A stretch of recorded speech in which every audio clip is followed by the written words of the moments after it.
Did he make any comments on which ones have changed since last year? So he made me a little chart.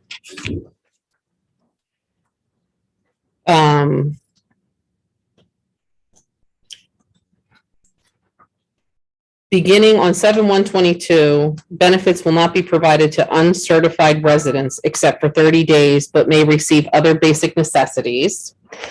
And Appendix A overall is, and there's different categories. It shows you, I thought he might have included that.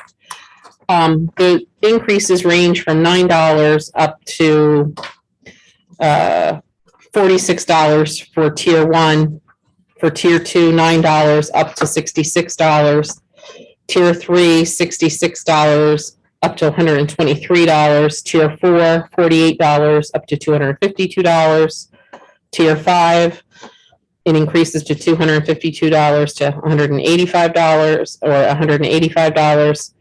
And 6, 7, and 8, it's $252 up to $280.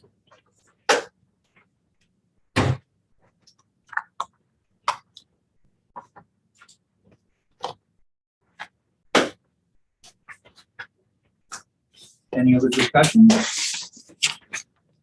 Question? Yeah, we look at this every year, I believe, as a matter of course, because the amounts change, or they seem to change every year. And I perhaps could be a little bit educated on this. We're being asked to approve on the general assistance ordinance, which is this huge thick document that was in our package. Or are we being asked to act on the new guidelines and information? New guidelines and information. Not on the ordinance itself. But it is part of the ordinance, so technically you're amending the ordinance. I asked him about that. Okay. All right. Do we know how many people we've assisted under the terms of the ordinance during the last fiscal year or into this fiscal year? Had you asked me that prior to the meeting, I'm Bob, I sorry. could have provided that I don't know. information. But I don't have that. We don't, okay. It's a very complicated ordinance. There's record-keeping requirements, you've got to keep your records safe, they're probably digital, so they've got to be secure.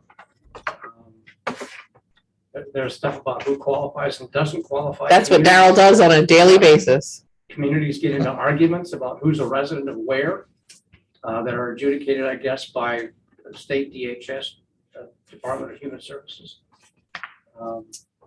So I had even asked him if we could just modify the ordinance to say and increases as done on a yearly basis, and he said, no, it has to be done every single year.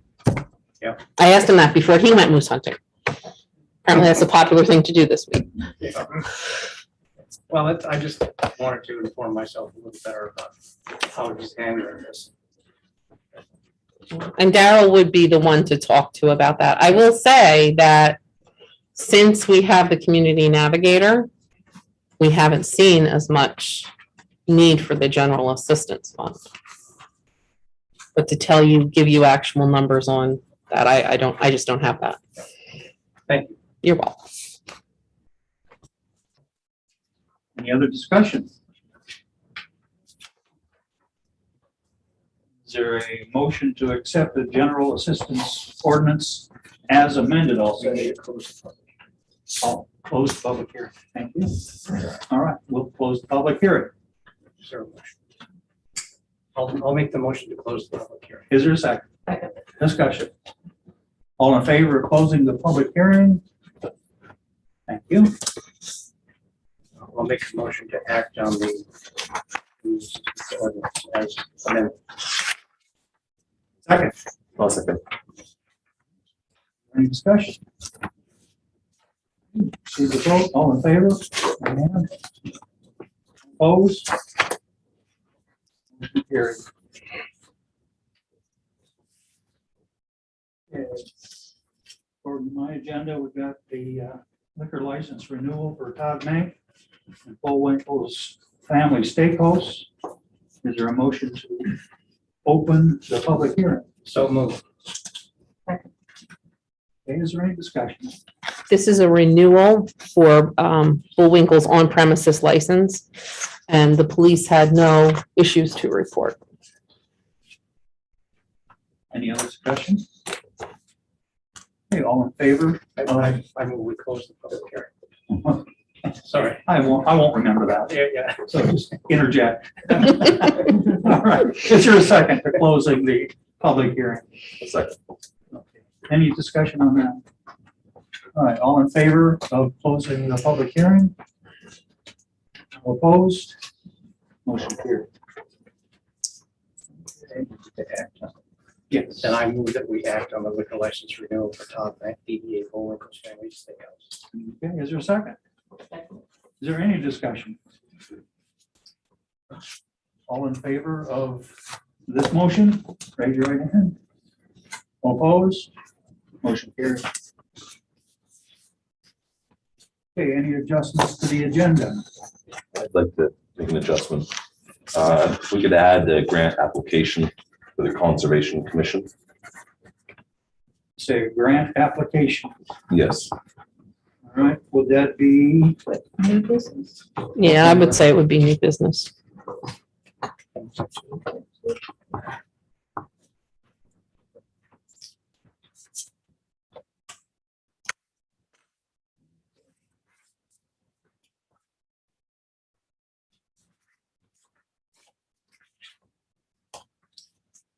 Okay, anything else?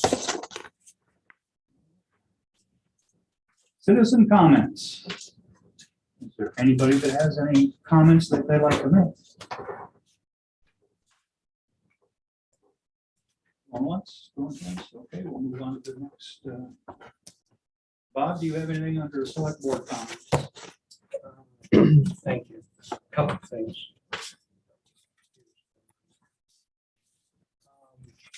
We've been getting emails. I think everybody on the board has gotten regarding this supposed scam that's going around about Kids First community. Principal of the Noblesboro School wrote a letter warning businesses of this group and saying that Noblesboro principal was endorsing it, and he denied any involvement with it, and is suggesting that anybody who's contacted by the group be careful and check them out to make sure that they are who they say they are. He just found out about this and wrote a letter to different communities. I just want to say a big thank you. Yeah. What's the name of the group? Kids First Community. And apparently what they do is sell advertising opportunities to businesses in regard to some kind of, I think it's food distribution program, lunch boxes or something they provide to the kids in the schools. Oktoberfest went really well. Thank you, everybody who helped out. Seth was there cooking bratwurst. John was there cooking bratwurst. Bill was there. Everybody. Waldemar was playing games with adults and kids, organizing. It was just a really wonderful community effort. And we had 102, and we counted about 180 plus cars during the event. So we know we probably had at least 450 people in attendance during the 4-hour period that it took place. So that was great. And also a big thank you to everybody who participated in the Great Art for Great Reads silent auction. That concluded Friday night at midnight.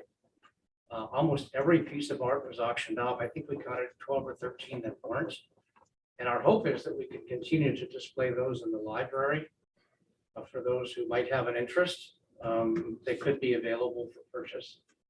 We're still adding up the numbers. We don't know how that's going to come out yet, but generally speaking, it worked really well. And then Bill Maxwell and Jean Lawrence are concerned about a memorial stone, and you know about this, Julie. I received an email from At Jean. 80 grade, in memory of William Jameson, who passed away in 1977. And I believe he was a principal of the school. Is that right, Bill? principal at the school. He passed away in 96. 96? And they did the dedication of the Ah. stone in 97. Thank you. Okay. You're welcome. So the thought is that with assistance from DPW, we could move the stone to the Memorial Garden at the Historical Society. That okay? And Yep. that it could be preserved and continue to be honored by the community. I don't know that we can do a lot about the tree they planted in his honor. Hopefully it will stay there. But no one knows what's going to happen to any other circumstances. That's all I have. Thank you. Okay, I just have two quick things.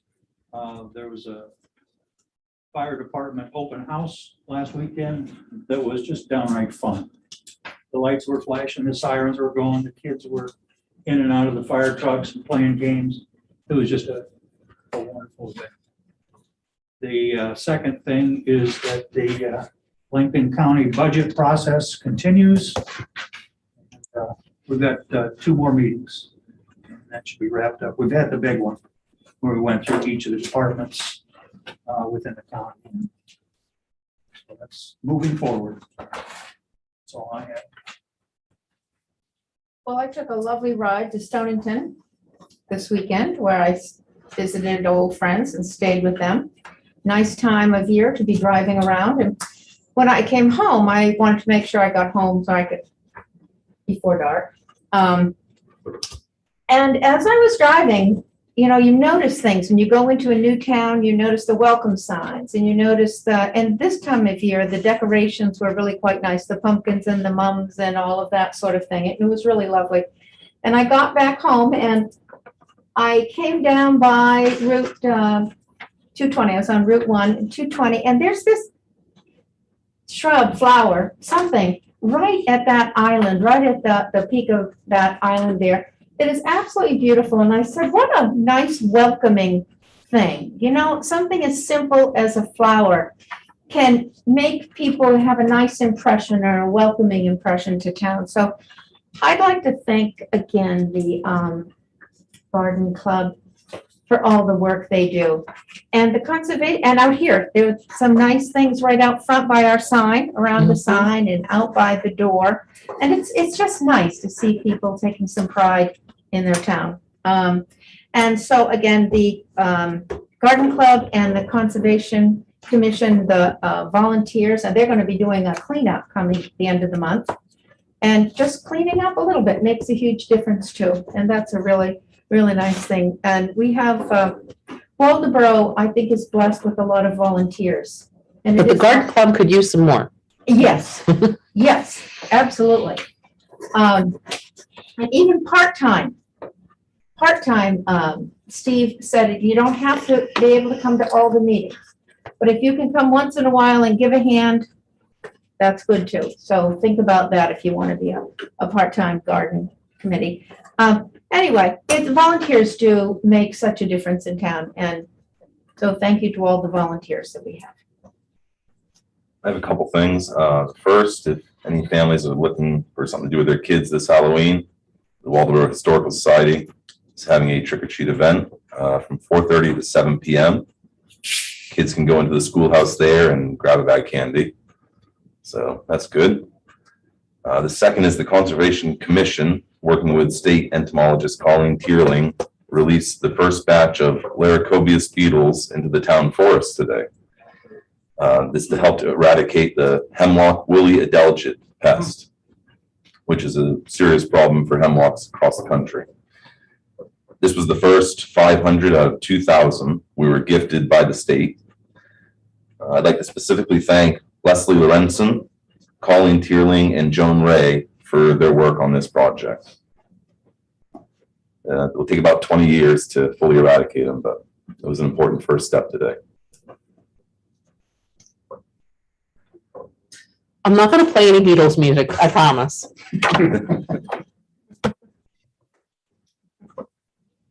Okay. Did you want to make any comments in your town manager's report then, or do you have anything else? I think I'm good.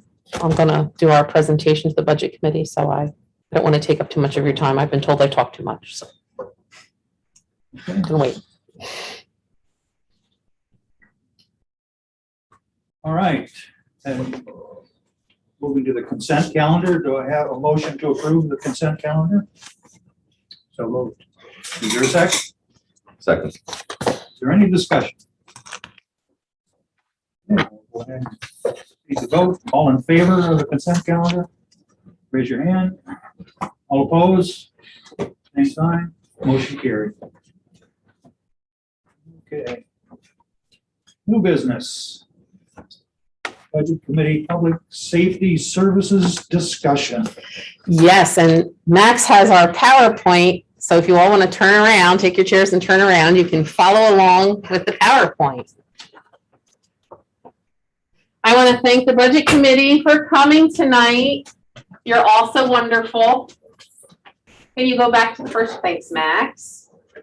I know we're getting started early, but I wanted to keep you up to date on some things that are happening. So the 2023 budget, we have some big questions.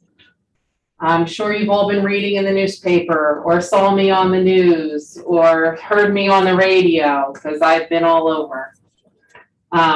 Public safety increases. Why do we need them? So we're going to get into that. Inflation, where are we going? And what is the new normal? And how does this impact the town budget and services we can provide? So, warning, this year's budget is going to have a lot of discussion and we got to deal with some big topics. So I know we think every year, how could we get any bigger than COVID? That's what you're thinking about, isn't it? I can tell by the way you're looking. Yeah. How could it get any bigger? Well, these are big questions we're going to have to talk about. Okay, Max. Emergency medical service challenges. This is what I've been spending a lot of time talking about. We have a staffing shortage. There's a limited number of licensed vaccinated providers in Lincoln County, and we split them between the 4 services.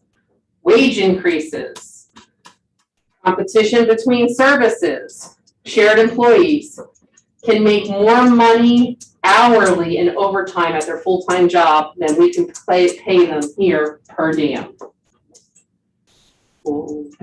And reduced revenue. We have a reduced ability to run transfer calls, and that's going to lead to some reduced revenue. Now, I'm going to tell you, I was going to show that on a graph, but because our billing lags behind, as you know, you run a call, you don't get paid right away. We haven't seen that significant of a dip, but it's coming. So that's what we're facing. And why are we facing it? Well, there's a lot of things that go into the staffing shortages. As everybody knows, you cannot drive down the road and not see help wanted signs. You could make more, our EMS services could make more delivering packages than they can delivering patients. And I've had people say, but it's a calling. It's a calling and people are tired. Our emergency services, especially our emergency medical services and our police department, are very tired. They're understaffed. The people who are here have to work more hours. They're tired. They're just plain tired. And we are competing. There's no way around it. We're competing for staff with everybody. So next screen. Solutions. Richard's here tonight. Richard and I, Peg, the select board, we've all been thinking, how can we make this better? So here's some solutions that have been discussed, and I'll tell you a little bit about it. We need to increase the per diem rates to be competitive with other services, not only those municipal services, but private and nonprofit services, and that's a short-term fix. And if we were to do that, based on what the increases are going to be surrounding us, that's going to add another $319,484 in increased wages in the budget this year. Another solution might be consider allowing the EMS staff into the same pension fund as the police with an increased employer cost of 3.1% of total salaries. That will attract and retain staff, and that, again, that's $39,000 that would be added into the budget. The billing formula changes for Friendship and Jefferson that you've probably read about are based now on population. In the past, we haven't used that formula. We're using now the same formula we would use for the transfer station. The cost to have the service has to be equitable, especially with the change in ability to run transfers and increase costs. We had no choice. So we sent them out a letter that basically told them it comes out to $259,000 in revenue, $110,000 for Jefferson and $149,000 for Friendship. And they reacted in utter shock, and I understand that, but there is a cost to having that service and having that service when you call on the phone. Again, in the past, it was viewed as more in a revenue stream, but it's really a service stream. You know, we're providing them a service. And in order to keep up with the times, we have to start charging the realistic numbers. We need to consider staffing with full-time benefited positions, realizing that that rate of pay, and I'm just making up a number, I'm picking up a number 25, which would be the medium rate of pay per hour. You need to add another $18.92 to that rate. So if we're going to go full-time benefited, that hourly rate becomes $43.92. Now, how we determine how many of those positions become full-time, that's something that we have to work on. We become a career builder then. When somebody comes here, they're looking at full-time pay, health benefits, and a pension. And a pension, that's 2/3 of the salary at 25 years. That's pretty good. So we become a career builder, not let me work when I want to make money, because that's what we are right now. I need some extra money, I'll go to work and mold a pro. That's what our per diems are doing. This will attract career EMS personnel. Now, I have study in long-term there because we are going to be doing a study into this, and it is a long-term goal. Looking at sharing EMS, fire personnel, and or regionalization, that's also a study and a long-term goal or solution there. So some of these are short-term. Increasing the rates we have to do. We don't have a choice.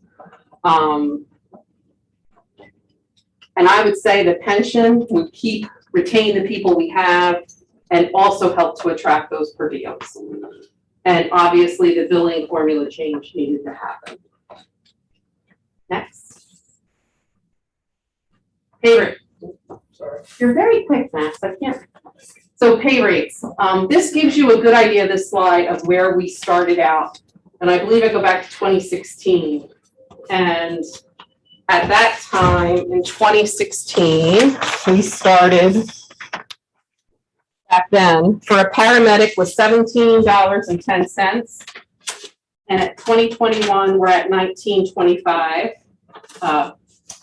EMT advanced $14.75. We're now at $16.12. And a EMT basic, we were at $12.90, and we're now at $14.09. So as you can see from that graph, we're headed up. We've been increasing it steadily. The problem is it's not enough. Simply not enough.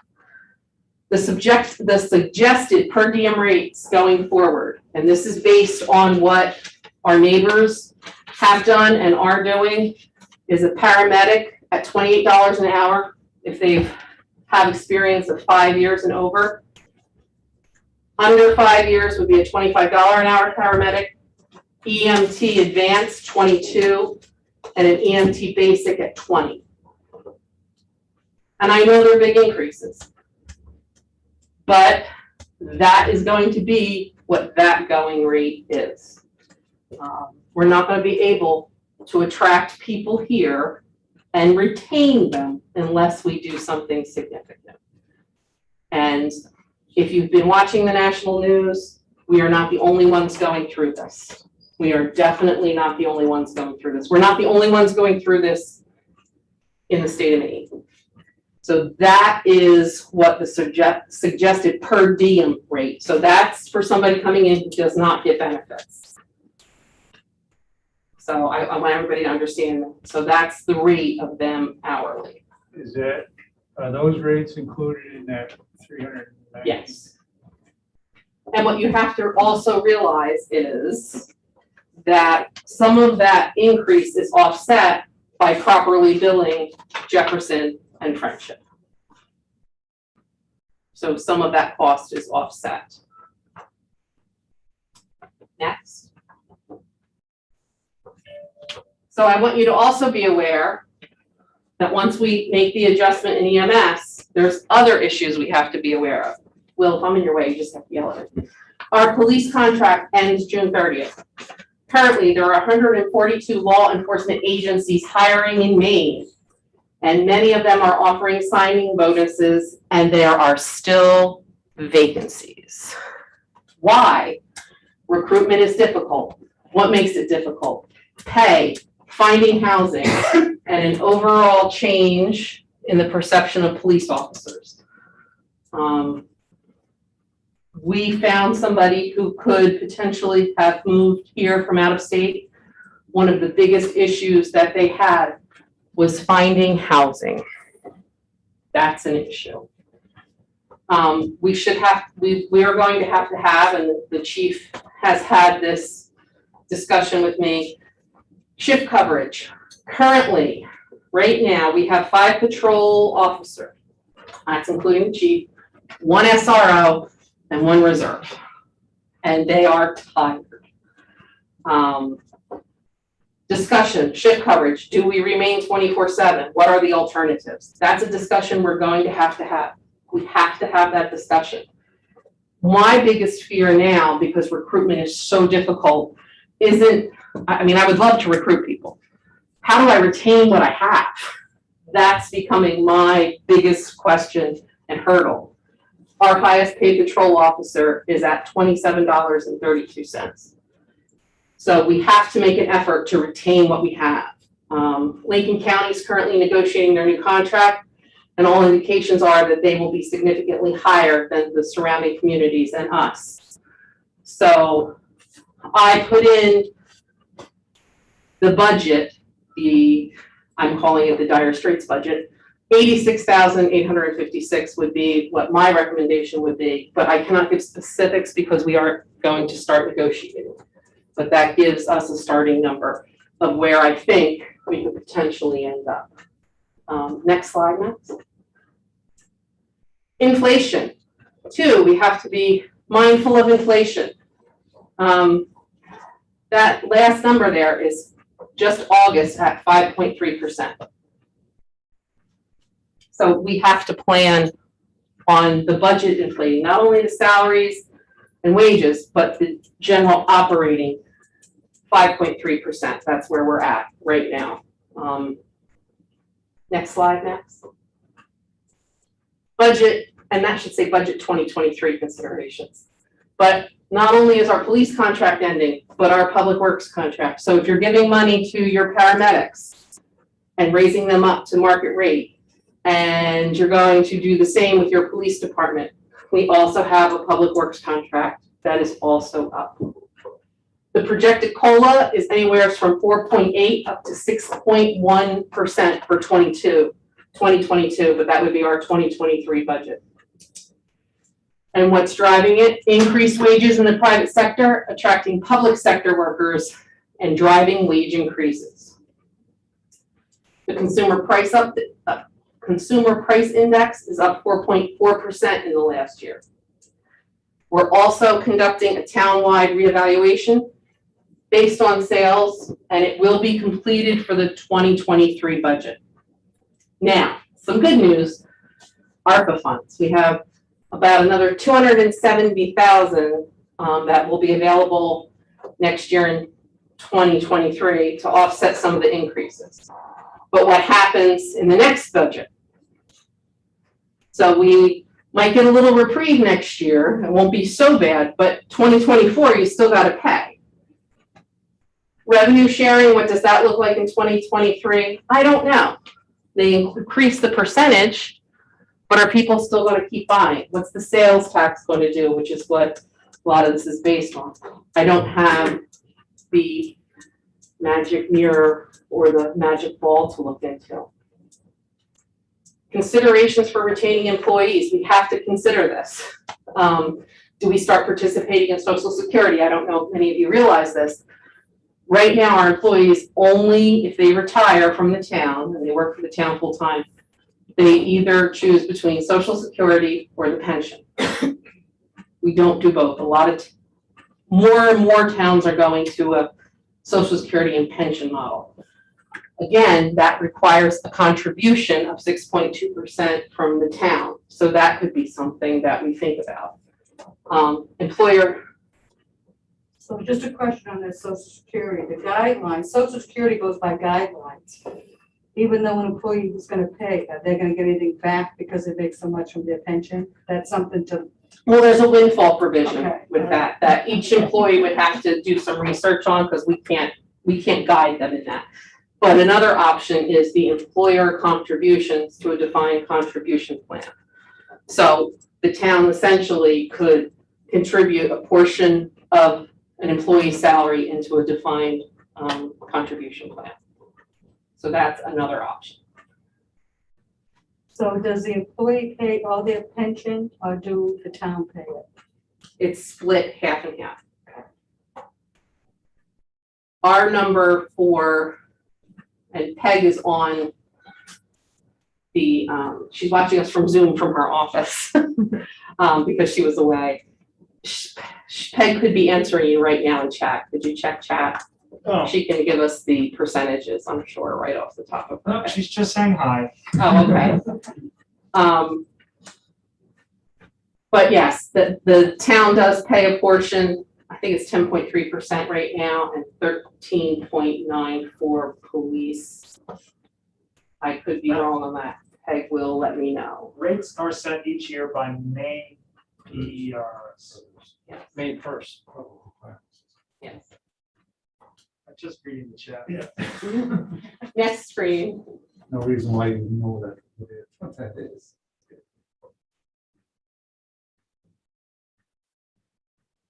There we go. So what can we afford, guys and girls? $7. Yeah.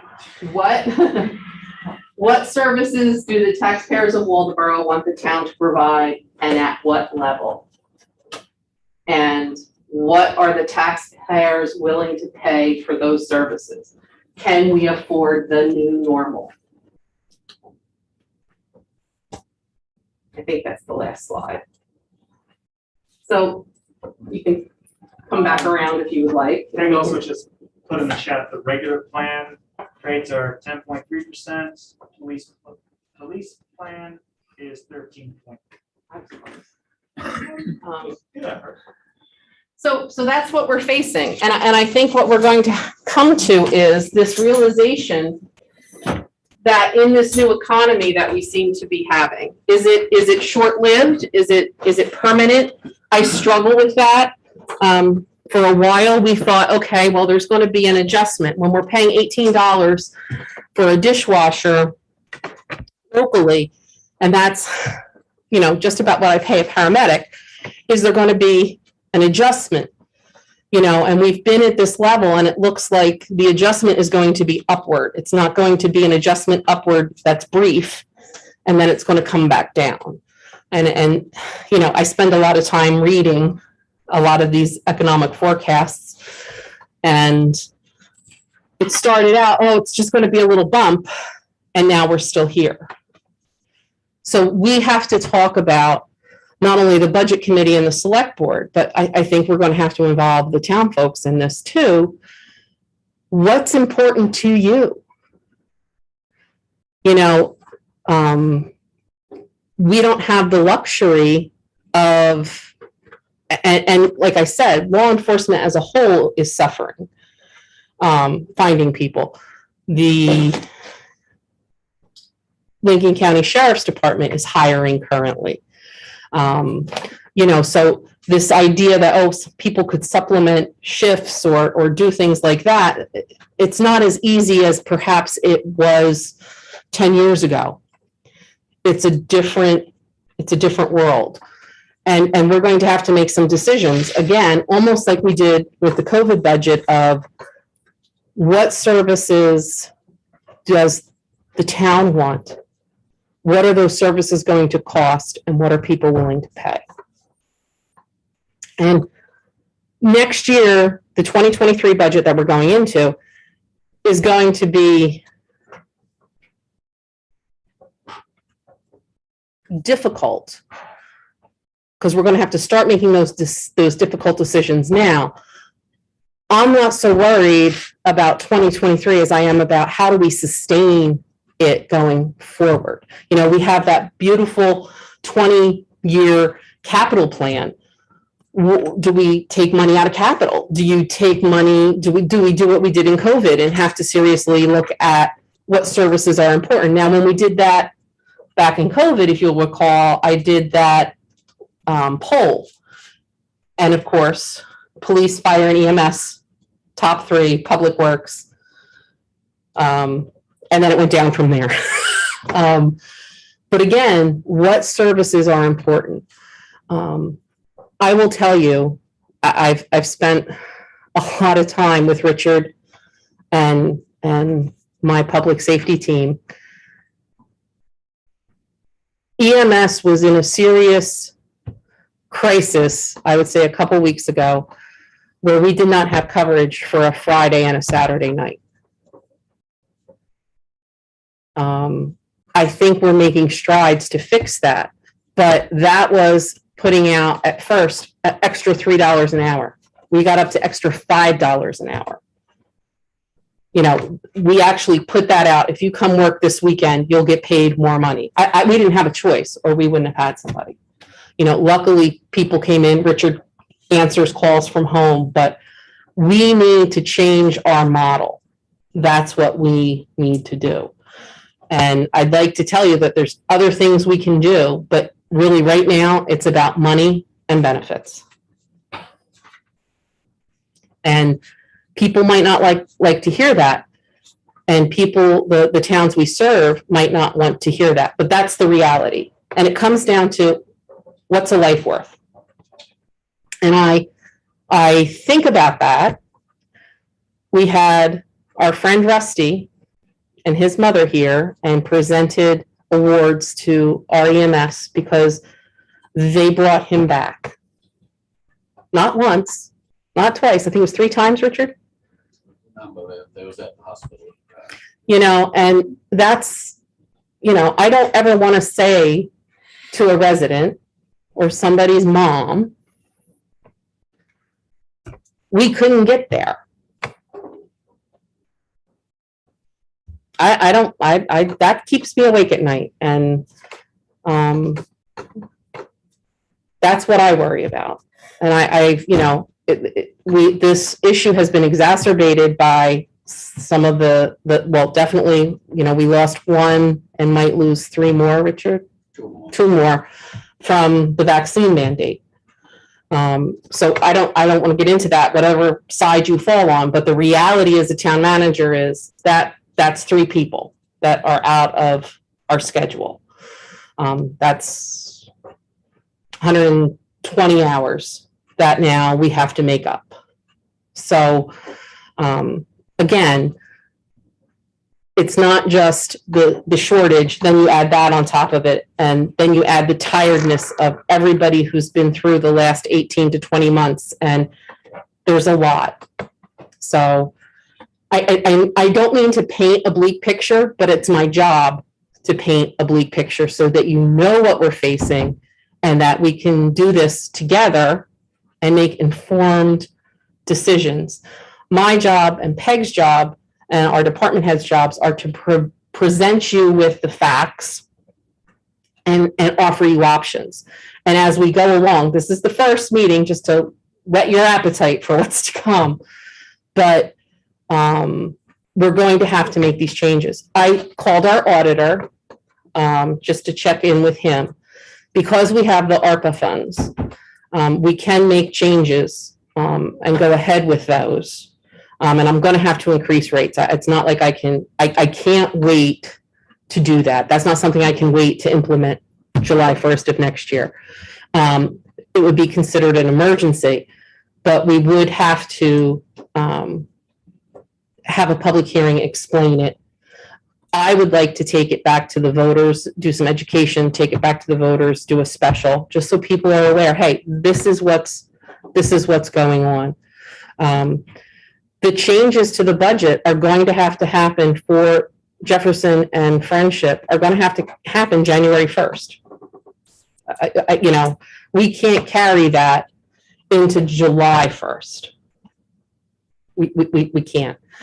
And again, we're competing. And it's sad because we might have to pull from someplace else. And just so you're aware, there's the directors of all four services met and had a great meeting and talked about things that might help. We talked about paramedics and fly cars, how we cover each other. It's not like we're not having those discussions, and I don't want people to think we're not. I got a little bit of flack for being very vocal about this. I answer to the public in Waldoboro. The public in Waldoboro is my responsibility. There's problems in EMS. It's a staffing shortage. We have to try to fix it. That's our responsibility to our residents. I can't worry what other people are doing or what other people are saying, but I'm telling you, and this is the straight, honest truth, there's an EMS problem in Lincoln County. And it has to be fixed. One of those ways to fix it is we're going to have to increase rates. And we have to look at this as these are careers. These are not per diem jobs. They're careers. So that's pretty much where we're at. And I welcome questions. Richard and I are here. Paul and Kyle are here too. So if you have questions for us, shoot. You said that you have the other 4 services or 3? Four total. So we're one of 4. Were there 4 services? Wiscasset, Booth Bay Harbor, CLC, and Waldoboro. And we all technically share some employees.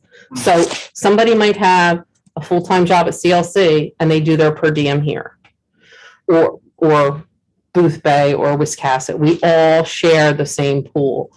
But if you're working your full-time job at CLC or Wiscasset and Booth Bay can pay more, or Waldoboro, you're going to go where you can make more money. You're going to also go where I think one of the things we've had going for us for so many years in attracting people, because we were low, but we also had some, aside from the hourly rate, we also did Richard help me, the stipends and if you came out at night. One of the things we had going for us is we're a family. We have a great work environment. We now have the extra rooms. They're completed that you approved last budget. So we now have 4 sleeping rooms, which will make things a lot easier and I think has been appreciated. So add the money with the rooms. And it's not like we didn't do something. And I want the public to understand this. It's not like the select board and the budget committee didn't address this just back in February. If you all remember, we were sitting in this room and we went from, I forget, what was it, Richard? We went from $9 to $13 an hour? 7 to 13. 7 to 13. So we did start to address the finances. It's just, we can't look at it as adding that. There has to be something more to it to make people want to come to us. Do you have a sense of what the other services are doing as far as money? Are they paying more also? Those numbers that were represented are our best shot. So I would say we're going to be comparable with some of them. We're never going to compete with one of them. But I think for the rest, yes, we can be competitive then. And I really believe, to be very honest with you, the pension's a big thing. If their pay and hours could be pensionable. And Richard? As she mentioned, we did have the 4 service chiefs in Lincoln County we met, and we're also going to be meeting, I have a meeting Thursday with Thomaston, Warren, Union, and Cushing to discuss the same things we discussed, because we're right on the border of the county border, so we're right in the middle. And so they're talking to us from both sides. And in the same conversation, how can we help each other? Because we are into Knox County mutual aid just as much as, probably more than mutual aid per se. The loss of transfers too, I mean, and it was shared at the last meeting, so I don't think I'm sharing anything out of school, but we couldn't do a transfer for one of our own select board members, who had to go from Miles to Maine Med, and those transfers are where we're making, like people say, making money. Just so everybody's aware, you don't make money in EMS. You don't. It's a service. It's a service to our residents. But there are things we can do to offset the costs.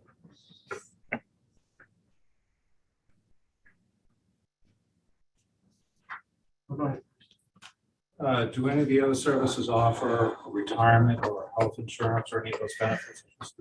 I believe that all the services offer health insurance. Wiscasset is the only other one that would offer a pension like ours, where you get 25 and 2/3, right? CLC has a pension as well, but it's a private, so it's sort of like a 401. Correct. It's not anything like ours. And one of the slides, you said reduce revenue, and I think that had to do with transfers. Yes. So it's Explain what that is. So back in the good days, Richard, correct me anytime I'm wrong. We might have had 3 crews running at one time. So 2 crews could do your 911 calls, and then 1 would do transfers. Or you might have 2 crews on and you could still do a transfer. What's happening now is sometimes we're down to 1 crew. So we're turning down transfers. So like right now, if you're going to go to, if Penn Bay has a transfer, we're currently only transporting Waldoboro and Friendship residents. Not Jefferson. I don't know. Most of our transfers come out of Miles. Right. And we do some out of Penn Bay as well, because we have residents in Friendship and Waldoboro, they go to Penn Bay. So we try to accommodate them as well. But it's in-facility transfers. It's usually going to Maine Med, Eastern Maine, because they need more definitive care than what Miles Penn Bay can give them. And we get paid to do those transfers. Yeah.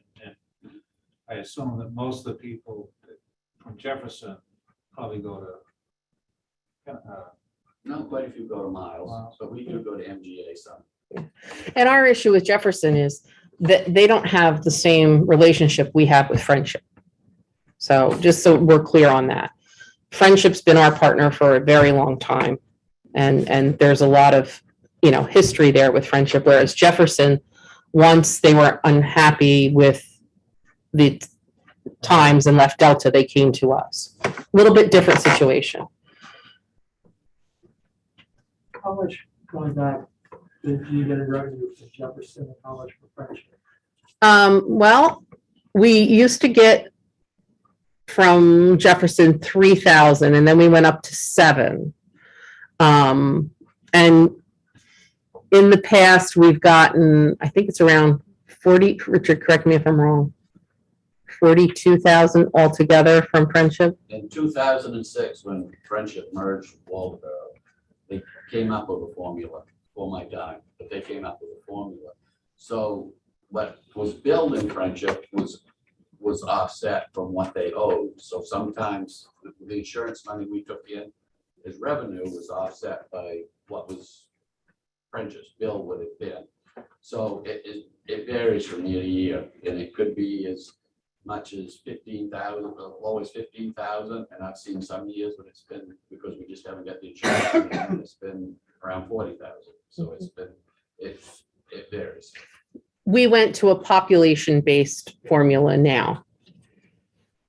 Instead of we'll take what the insurance and minus, because that's the other issue is we bill, the insurance pays X amount, but you're not getting back that other. So that doesn't make sense. We just had to change the formula. Just to be clear, when you say population-based formula, what does it be? That's based on? Just like the transfer station is. So we have a population, Friendship has a population. We took 2/3 because we cover 2/3 of Jefferson and CLC covers the other third, divided the costs. And those numbers don't include what the capital costs would be. And I informed them of that when we sent this letter to both of them that, these are based on this year's numbers, but, there's going to be capital expenses that will have to be added to that. And just so you're aware too, CLC covers a portion of Jefferson too. They're also going to be increasing their rates, and that's also been in the newspaper. So it's not just us. CLC's doing those discussions. We're doing those discussions. Wiscasset's having those discussions. It's not just us. And, it's a little bit harder for a town to be agile. I hear that from a lot of town managers lately who have called me and said, you're really going out there on a limb. I said, well, but I have a select board and a budget committee that understands these things. I was like, we need to start talking about it now. They're like, well, our budget meetings don't start till February. Well, maybe they should be starting now. We're proactive. We don't want to be left behind. We have to be ahead of the curve. And again, like I said, I want you well informed. And we do have to have serious discussions, because if we're going to raise one side, we're not going to be able to make up that revenue magically. We're going to have a conversation about expenditures and what are the expectations. I'm betting that everybody pretty much wants an ambulance to show up when they call 911. So I think this is a necessity. We're not talking about, a paving project or, and I hate to say it, but what we learned during COVID was when it comes to services, even the town office is at the very bottom until you want to register your car, and we're not here, then it becomes an issue. But again, registering your car, saving your life, these are hard questions, and we're just going to have the discussions. Well, I think, having been involved in public safety for 30 years, law enforcement side of the house, this is a trend that's been going on first with volunteer firefighters and law enforcement. It's trickled down now to EMS, and our EMS people who have been, I totally agree, they've been overworked and with the pandemic. And I guess the question I have is that are we still going to attract people to come here? And I don't want to get into political discussion of who wants to be vaccinated and who doesn't, but is this crisis has been around before the pandemic, I take it. This issue's been boiling. It just exacerbated it, yeah. So this is only going to help, which I think is something we seriously have to think about. And I think it's smart to involve the townspeople, because I certainly, when I want an ambulance and the ambulance is responding to my family members in a very timely manner, I don't want it to, when you want an ambulance, it's fine to say, well, we don't want to pay these people, we don't want to spend this money until you dial 911, and you're asking, why isn't anyone there? And I'll tell you that call, I when I was back in New Jersey, it was my dad on the floor.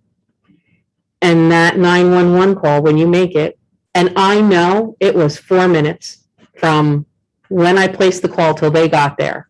And I'm working on my dad, and I will tell you, that was the longest 4 minutes of my life. You know, it feels like an eternity. 4 minutes felt like an eternity.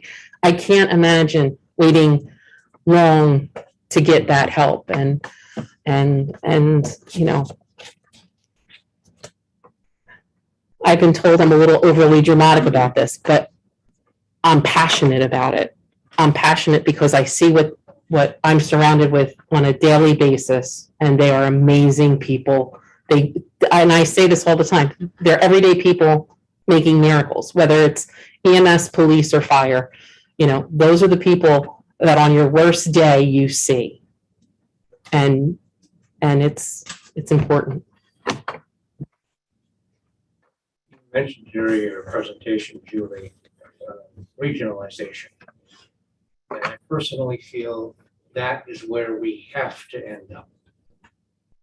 You spread your costs over as large an area reasonably as you can and over as many people as you can. You base your formula on population, and clearly, when you know what your costs are, fixed and variable, and you know what your population is, you know what the average per person is. And I think that's what we need to focus on long term. You had talked earlier about a study.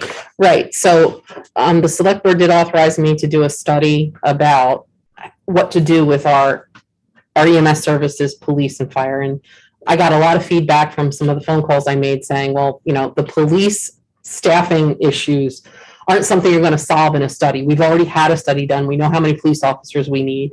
The issue becomes, how do you attract them? Everybody's facing that. So it will focus basically on EMS. And, you know, there's models out there. Should there be a combined EMS fire department, regional? Again, they're not going to get heavy into, they're going to look at some data of surrounding of our surrounding neighbors. But, you know, that's a discussion that we need to have regionally. I don't think and those discussions are hard. I'm not disagreeing with you, but I'd like to see what comes out of the study, because you also have a finite area of what you can cover. Right, but Waldeboro's central to so much. We are central. Other towns are not. Agreed. It makes us a focus in many ways that we shouldn't, in the long term or medium term, disregard. I don't think we are, but I think that's something that will come out after the study's completed. And again, it's not going to be a regionalization study. It's going to be about, it's Waldeboro centric. And that may lead into a regionalization discussion. I'm sure it will. But, you know, there's a lot of models out there that we could look at. And so we're in the process with that. So this might not be a question that's not going to tick somebody off. But what I'm hearing you saying is that because of inflation, you can't retain people, that the costs are going up. That's what I'm hearing. But has there been an increase in calls? Is there something that's driving up the calls, or is it just you're not staffed enough? So we had a lull in calls when COVID first came. I would say we're right at where we typically are with calls. We're a little bit up this year. Little bit. I mean, and that fluctuates year to year. It's so people are calling because of COVID. They have a temperature and they. No. So back in 2020, we had a little bit of a dip in the spring of 2020. Then it went up to be regular. And our calls fluctuate year to year. This isn't COVID centric. This is definitely not.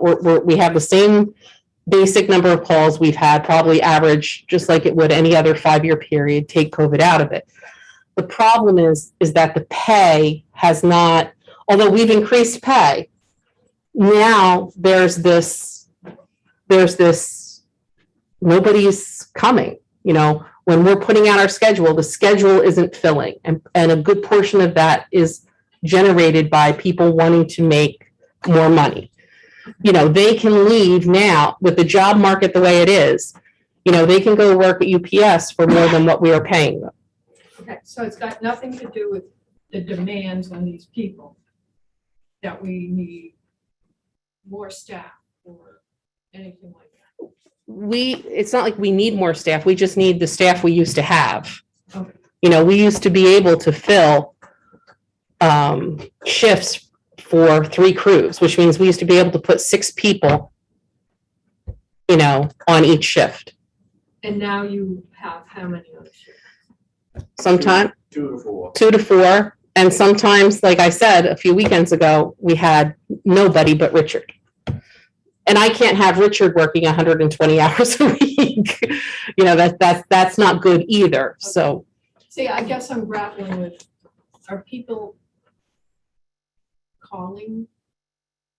Is it a demand issue? Are people calling without a real need that's making this happen? Is there something happening in society like drug overdoses that are calling on our EMTs more frequently?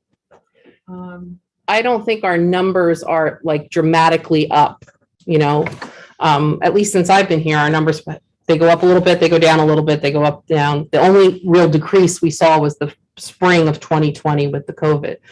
No, but you know, you're always, the problem with EMS and people calling is, you know, sometimes you do get a call where, do you really need an ambulance for that? But you don't want to discourage people because someday they're going to need that ambulance and you want them to call.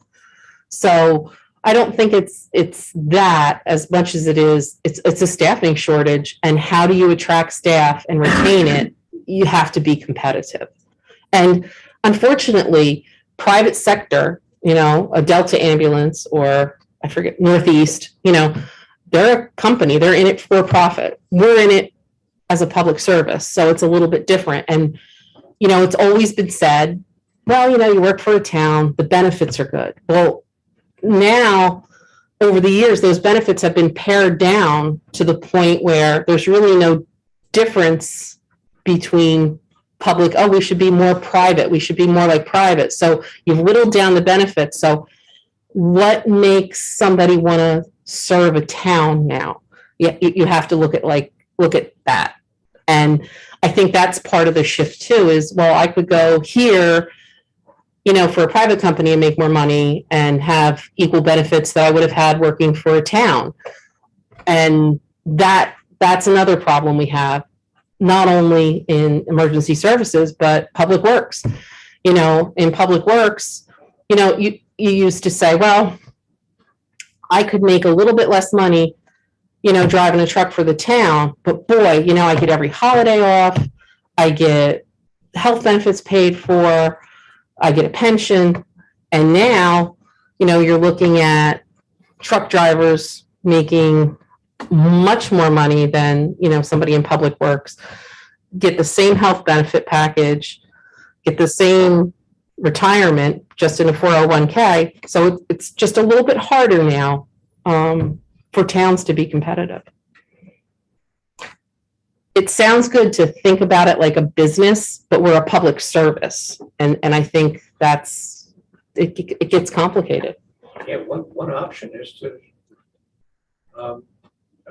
what's the word? Make our ambulance service into a quasi municipal corporation. And look at the bottom line. I mean, that's an option. That's what Booth Bay does with their garbage removal. Not their ambulance service. Not their ambulance, but they do that with their garbage removal. Who does that? Booth Bay. Okay. Yeah. I mean, that's an option to look at. I don't think that's viable given the way things are trending here in the Mid-Coast. It's a very different world here. Some towns are losing population. Where's your population base going? How can you pay for these services if you don't have people paying the taxes needed to support them? So I think what Julie's doing is correct. Mhm. You've got to look at it. Sure. And discuss the options that are there. I guess I'm just curious a little bit on the history of the EMS. Did it originally start out as a volunteer Yes. thing, just like the fire department once was? Mm-hmm. And that's basically how all these public services started out: volunteers, EMS, fire. But back then, the training was Not anything like it is today. No, If you it's could not. lift if you lift a structure in and put a Band-Aid on, But we have, I was on the ambulance 40 years ago, basic ambulance attendant. But paramedics were something you saw on television.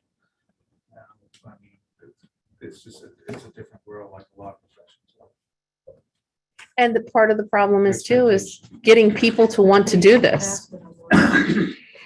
And that's part of it. And I did send a letter, email to the Lincoln County Planning to talk about the ARPA funds to potentially use some of that for EMS training. Figuring out ways to attract people, not just to Waldeboro, but Lincoln County as a whole.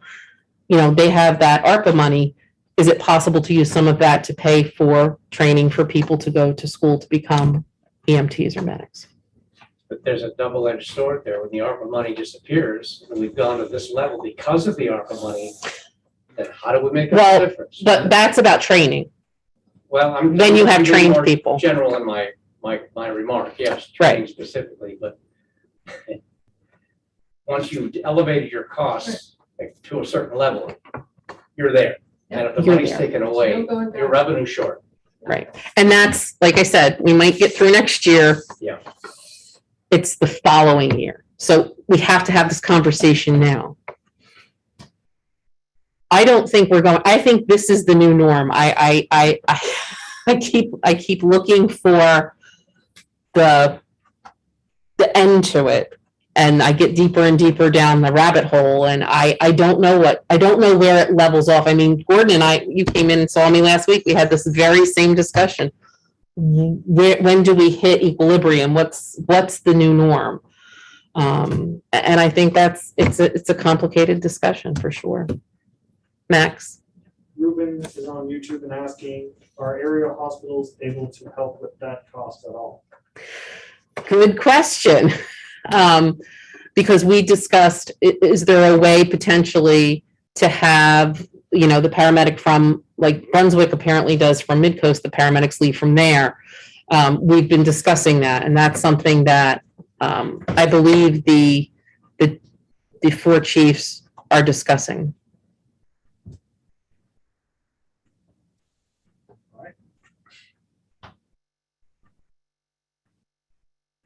I might just make a quick comment that, this is all marketplace driven. I think you said something like that. 5 years ago, if you looked at the Lincoln County News, the help wanted ads, there were hardly anything. Now it's full, 3 full pages. What's it going to be in 5 years? We don't know. That's all I want to say.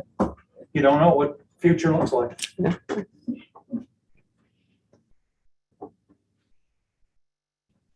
But I'm so happy all of you showed up. You're like my, I always tell people this, and it's true.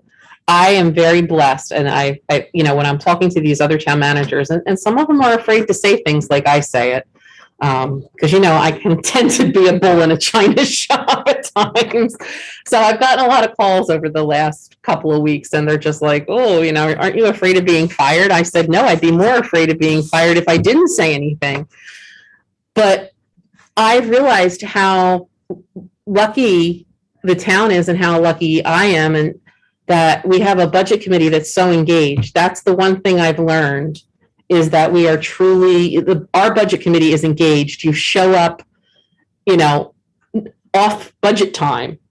And I'm just very proud of that. I think that speaks a lot to the community that we live in, because you're here, in the middle of October, Red Sox season.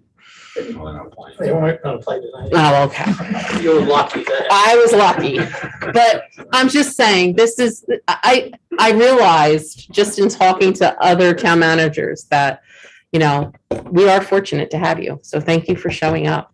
I appreciate it very much. And I didn't send you one email either, did I? But you came and visited, which was good too. We love it when you come and visit. So what's the timeline for dealing with this that you see? I see me, First. so January 1st is when we're going to expect the revenue increase. I have a meeting in Jefferson on the 18th, that Richard and I and Kyle are going to. Kyle graciously agreed. Oh, you can't? Oh, that Richard and I guess Bob's joining us, What is it set for? the 18th at 6. Next Monday. Oh, that Okay, so, because you were there at the last negotiation. So we'll be going up there and face the questions.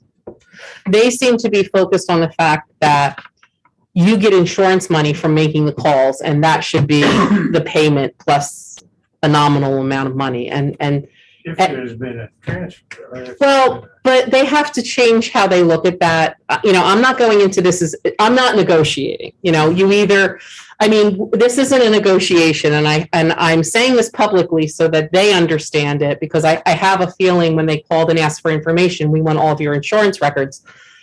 This isn't a negotiation.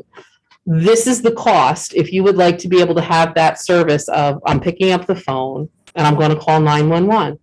That's the cost of the service for it to even be there. I'm not going to bicker over insurance. This is the cost.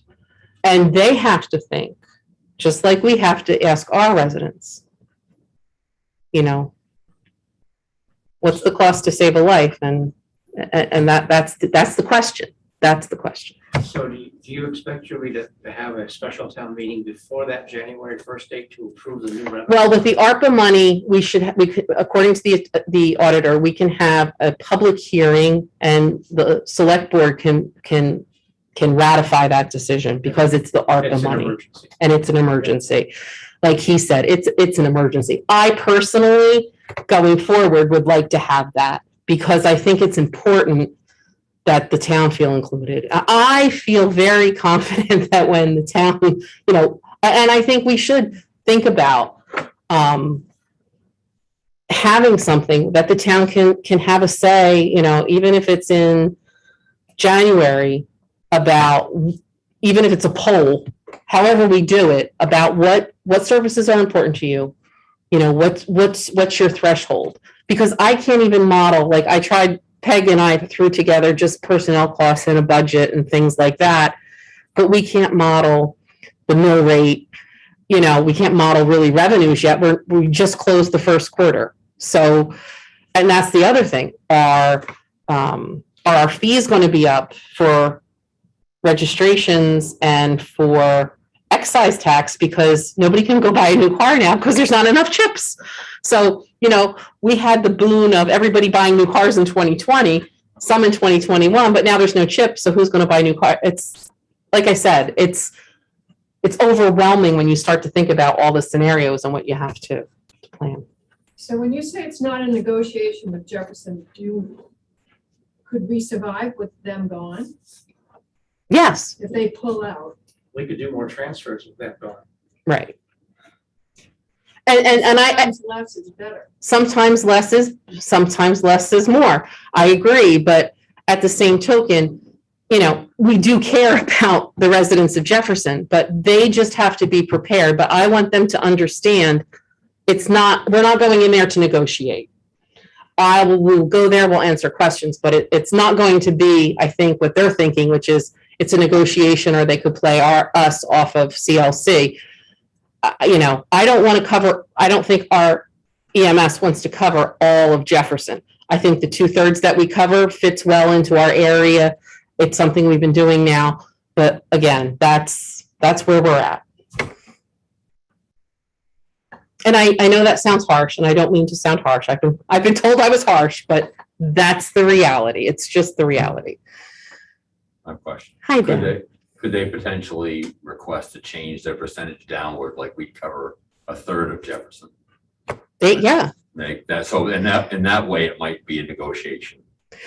right. They just have to find another partner to Costs are cover. going to change, but the percentage potentially, Right. we could afford to cover 1/3, and I don't know. I'm just talking. Unfortunately, I think just the way the geographical layout of the town, it makes sense, and they of course should pursue whatever they need to pursue. but we've got to stand where we're at.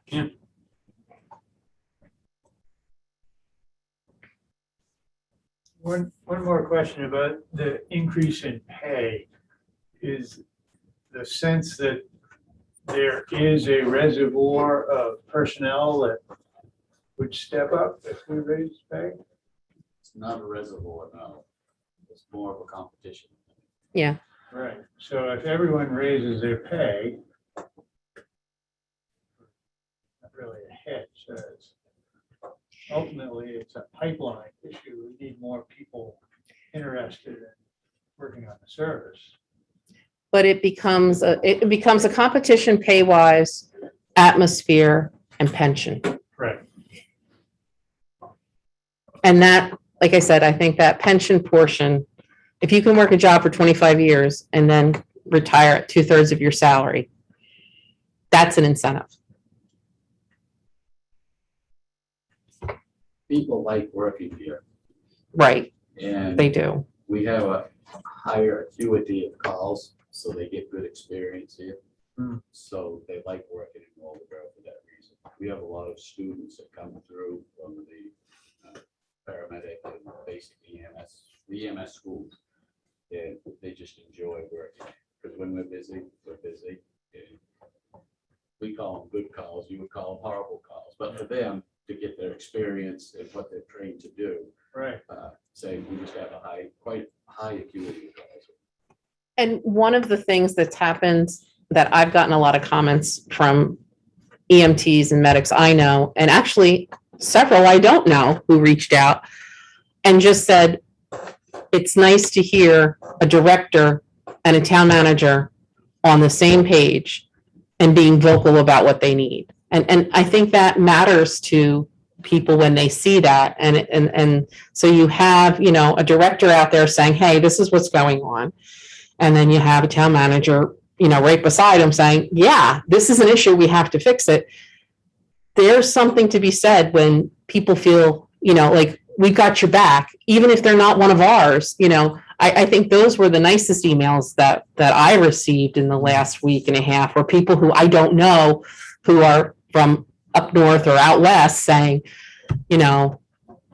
that's unheard of, for you to be in that lockstep and being that vocal, because too many people are afraid to be vocal.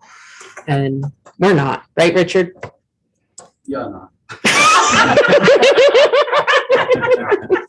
He keeps saying, but I just want to thank you again. Thanks for coming. Thanks for sharing. We have What's the next step for the budget committee? When would we expect? I would Called into service. I would expect mid-November to early December. We'll have another meeting. I'll give you an update on where we're at, what we're doing. Books, I'm going to, books last year were after January 1st. I'd love to have books to you before January 1st. Because you'll get a nice thick book, probably thicker than normal. It'll be great. And I just want to point out, Tom came tonight. He's one of our people who might be interested in being on the budget committee. So. What do you think now? Yeah, he's like, no. Close the door. No singing tonight. Oh, well, I got to tell you, we were going to sing Here Comes the Sun by the Beatles when we announced the whole Beatle release. And then Peg and I were working on a budget, and I called it the Dire Straits budget. So then she called it part of the Money for Nothing tour. So I'm dating myself, if you remember the band Dire Straits. So we were going to sing that, but then we didn't. So, but they'll be singing another time. And we normally give out candy too, but no candy tonight. So thank you all for coming though. We still have discussions on here. We're going to have an AD grade discussion too shortly. So. Stay for that. Okay, continuing with new business, 10.2, grant applications. Will, do you have some? I'm gonna pass that over to Matt. Max, okay? Yep, I'll hopefully be quick about this. So as Ed Sullivan described earlier during his comments, the Beatles are now in town. Last Beatles joke, I swear. Earlier in the year, the Conservation Commission and the Maine Forest Service also recommended hiring an arborist who could have a state licensed pesticide on the infected trees, if I'm correct. So it's actually very ironic, coincidental, and I'd say great timing, because the Stephen and Tabitha King Foundation is going to have their application due this Friday. For those who were not here back in 2019, we submitted and were successful with acquiring a grant for, I believe, $25,000. So our fire chief in the back there could get some new self-contained breathing apparatus devices. How are they working out, by the way? Wonderful. I don't know. So instead of giving him more devices, I thought it would be good to get $10,000 that can go to a licensed arborist to immediately start treating the trees in spring, when the life cycle would be ideal to have it done at that point, to address the short-term infestation. And whatever money we have left over would go towards just general improvements for the town forest. Well, I assume we'll have some good ideas and some walkways, some hazardous trees to remove and whatnot, and that's about it. I just need the board tonight to consider approving a letter of support for $10,000, and the town does not have to provide a match. I should clarify that bit. Did you say the money's gonna be used for, among other things, spraying the hemlocks? Is Yes. that right? It's a, To complement the beetles? Yes. and it's really necessary. Colleen Turling today Right. said that you really need to use the beetles and these trunk injections for the older hemlocks. Right. Um, Also injections, we're talking, yes, not spraying. not No, sorry. because especially with how high they are, Yeah, I spraying isn't going to be that. Kill the beetles, so that's counterproductive. And when they do, but when they do spray it, it's a dormant oil. It's not really a. It doesn't have any effect on the beetles. Oh, okay. There's a few options, but trunk injections, I think, was the most Yeah. recommended. Yeah. They did the beetles in the Vaughan Woods, and they didn't do the pesticide with it, Mhm. and the older hemlocks all got wiped out, and it was kind of you have to pair it together. So, and Is this it gonna pesticide, impede access to the forest? no, it won't have any, nothing will be impeded. It's a relatively harmless pesticide. Yeah. It's specifically targeted towards the woolly adelgid.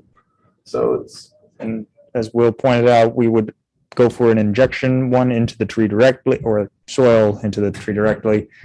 So unless someone wants to go out and start eating the trees, I don't think there's going to be any issues with someone getting contaminated by pesticides. Other than the beavers, maybe, but. I think it's a great idea. I make that motion. Okay, is there a second? Second. Any discussion? Okay, we'll proceed to vote. All in favor, raise your hand. All opposed? Motion carried. 2 minutes. I like being done that fast. Okay. Your old business, 11.1, 80 grade. Are there any updates on 80 grade? Let's start. with Well, that. first of all, there is, thanks to the Public Works Department, we do have a temporary fence up around 80 Gray. They have boarded up some of the windows that some kids had gotten into. So the Public Works was able to do that last week, which I thank them very much for. And we do have Brian Seitz, I believe, here tonight. He's here and the architect, I believe. And our architect, and their architect also. So I thought it would be a good idea. I thought maybe the select board would have questions for Brian that you might want to ask him or the architect. Just because I know the last time we met, it was everybody was kind of taken aback with the news. So I just thought we had 2 weeks. It would be a good opportunity to ask questions to Brian and or the architect. Hi, Brian. Thank you for coming. Hi, everyone. I'm sorry. I'm gonna have to switch to the phone here in a minute because I have to pick up my daughter from ballet by 7:45. So I've got about 10 minutes before I have to jump in the car. Okay.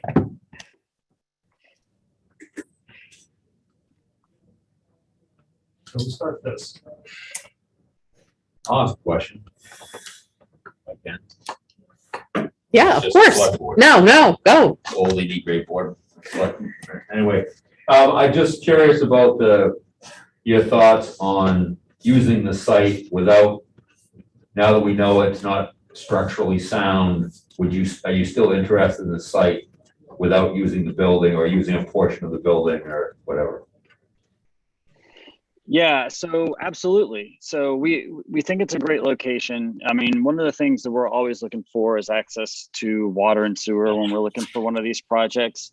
I think, what was close to our heart is we really looked at this as preserving a historical building, which brings a lot of like emotion and feeling to the project for the town. And, if we have to dismantle the building and put in something new, does it make the site as special? Maybe, maybe not. I don't really know. I don't know how the town feels about that, right?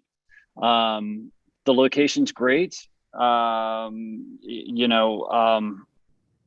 I mean, we'd still be interested in, we're definitely still interested in developing 32 plus units of housing in Waldeboro. I think it's really up to the town to kind of decide whether they want us to do it on this site or some alternative at this point. Thank you. Brian, yes. The ball game has changed now, of course, with the school coming down, if it comes down, either by the town itself because it's able to obtain grant money to do it, given the conditions that we're dealing with, or in partnership with you. There's two different scenarios there. And in a way, I think, I don't speak for the rest of the select board, but I kind of feel, and I think Julie feels the same way, that we're almost forced to go out for another RFP on that property. On the assumption that the building will come down and that will somehow either be financed by the developer through grant money or through other means, or the assumption that the town will do it with funds it obtains in some way. In that smooth competitive scenario, are you still interested? So I don't know. So I'm not quite sure I agree with the premise of the statement. I think that it would behoove the town, if it is your decision to bring the building down, whether it's us or another developer that would be doing a project there later, I would assume you would go after brownfields money because it's not necessarily the most expedient way to do that, but I think that you've done the environmental review of the site. You know that the site qualifies. I don't know why you wouldn't go after that money. Now, what comes out on the other side of that, whether it's a bare lot or not, if the question is if the town were to go after brownfields, make the lot bare, and then put it out to RFP, would we be interested in that site? I don't know the answer to that. I haven't thought through that scenario. Okay, thank you.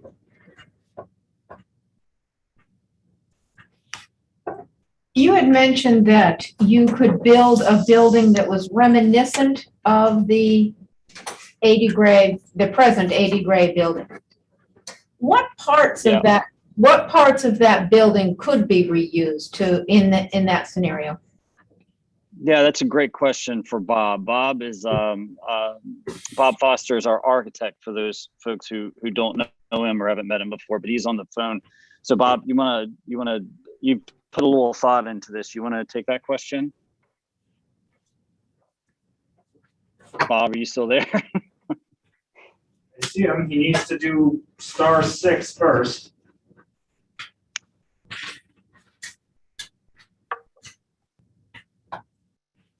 Okay, can you hear me now? Yep. There you go, Bob. Okay. Yeah, I guess I can field that question. We haven't really considered trying to do something that was reminiscent of the existing building at this point, but there's no reason why we can't try to, mimic the scale of the building and the materials that were used on the existing school, and try to introduce some of the existing features on that in the design of the new building. So I think that's something we can do and work with the town and try to come up with something that you would find acceptable. And Bob, I think the last time we talked about this, though, there were a couple elements, especially on the front of the building, that we had thought that we may be able to reuse to kind of harken back. One of the things I think that we had talked about was being able to reutilize some of the brick from the building. But I think there were some other elements potentially on the front side. Do you recall that conversation? Well, yeah, I think some of the architectural features, some of the precast members, we can try to mimic those and potentially reuse, maybe the signage across the top of it, the precast piece that's across the top of the building, and incorporate that into the front of the building. But primarily, I think from a scale standpoint, we can make it, something sitting on that site, mimic to some level what was there before with the new building. So it has the same presence there on the site.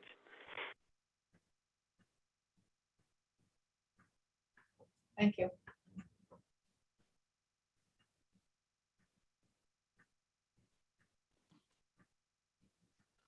Any other discussion, questions? Yes, sir. I'd like to use the lectern. Yeah.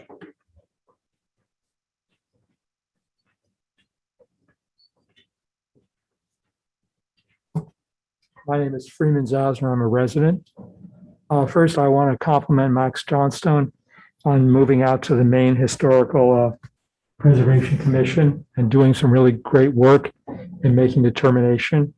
I think someone, especially who didn't have a track record in historic preservation, I think you did a fabulous job, like many other things you've done for the town that have been great. I also want to say before I really start, that when it comes to new affordable senior housing, Volunteers of America is certainly one of the premier leaders in the entire country in delivering not only a great product, but actually great management. So I have great respect for them. But I would say in this project, they went into an area that is not really, especially in Maine, where everything else they've done is new. An old town, which they managed, they didn't actually build. It wasn't really the sweet spot of their experience. Now, I don't criticize them for that, because they tried. But between the two things that happened, one, the engineering report, and the second, the architects, with the architect, and the second being historic preservation, obviously those two things together seem to have made this project not really doable. So now, how did we get here? If you look back at all the letters in the LCN in favor of this project and the previous person before that, what you come up with, there's tremendous emotional attachment to the school, not to a facade. If you look in the dictionary, facade is not really a substantive thing, it's an image. So the school, maintaining it, really had a tremendous amount of value to the town in general, and especially to many people in the town that went to that school. I've talked to them, and they really wanted that school. And that was the decisive issue in first the non-binding, which was very, very strong, and then the park, which was going to destroy the school. And many people said they didn't want to destroy it. So I'm here today to talk about the go forward. The first is I agree with Julie and Bob that given that this changes the concept of the development of the site substantially, because the very idea of the site was to keep the school, that we do need, however we do this, we need to go back to a new RFP. That doesn't rule out BOA, but doesn't give you any more rights, I think, than anybody else going forward.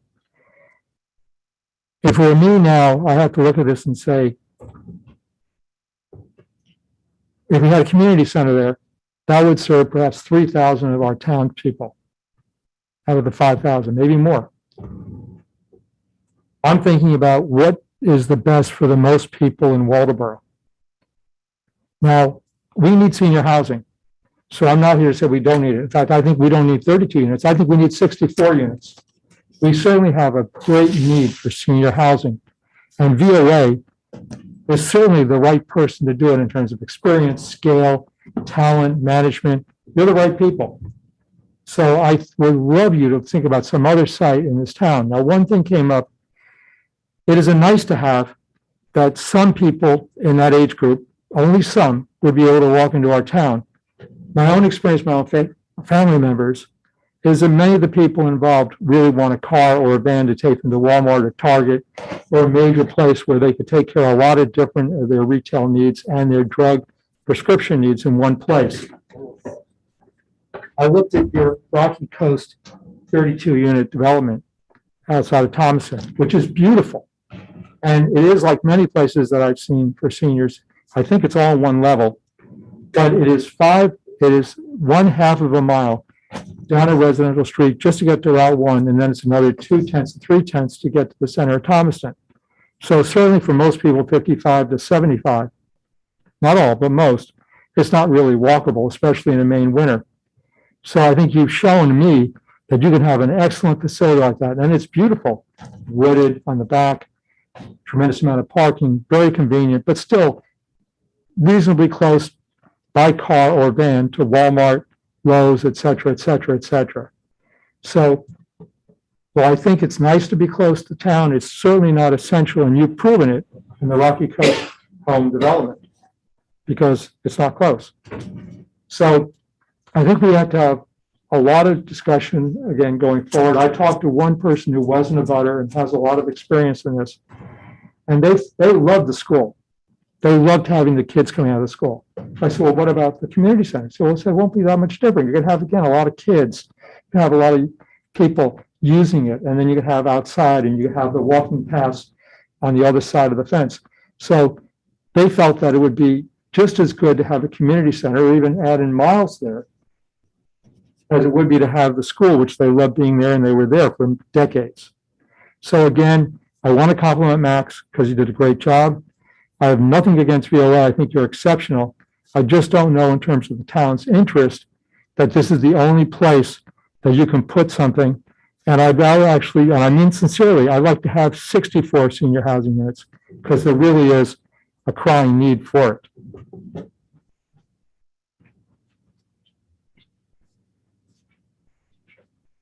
The vote on the school, how does that stand? Is that vote meaningless now or right on the budget and we have Well, senior housing or? So that's the thing is that it was for 80 Gray, the building. It really wasn't for it to be torn down. So we really would have to revote. You'd have to revote that question. And there's a question of timing with that as to if you have a special, how many people are going to turn out. You know, that vote in November had the largest turnout we've had in years.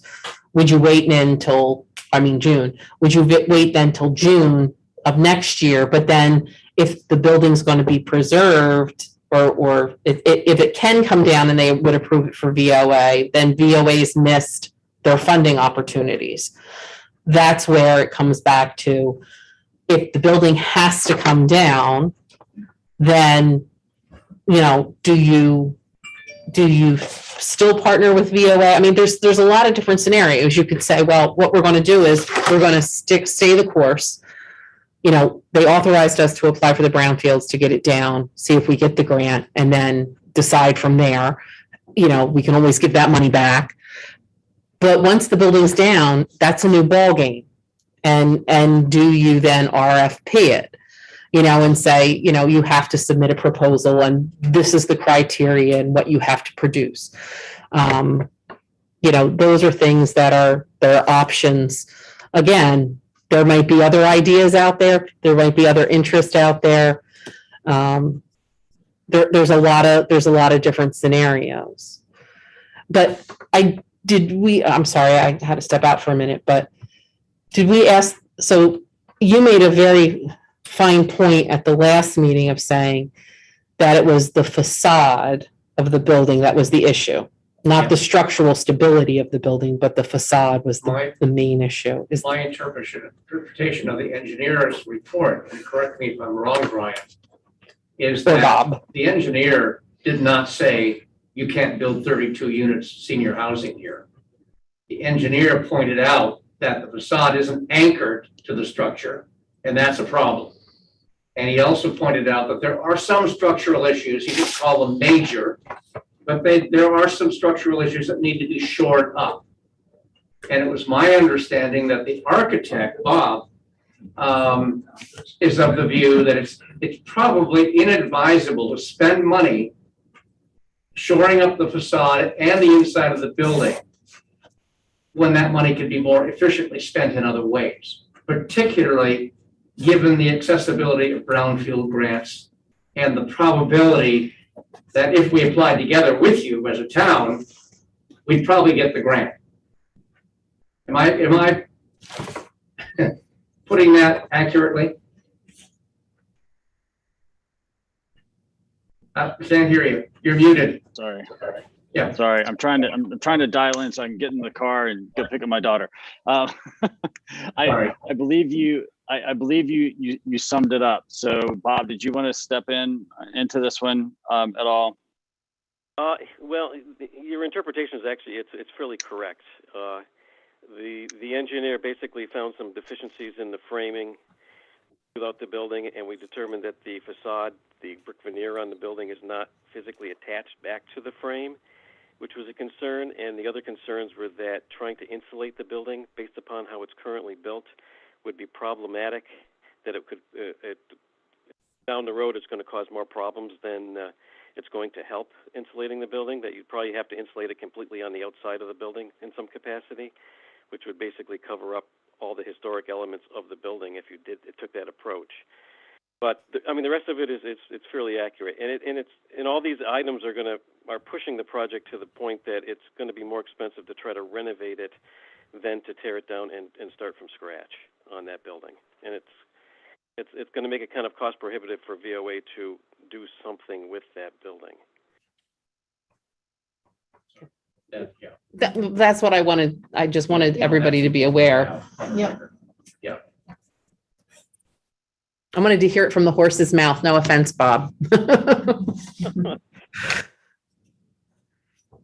want to let Brian go? We should let Brian go since he has a child to pick up. Is anybody else? I'm sorry. I'm not. I hope I was able to answer some of the questions.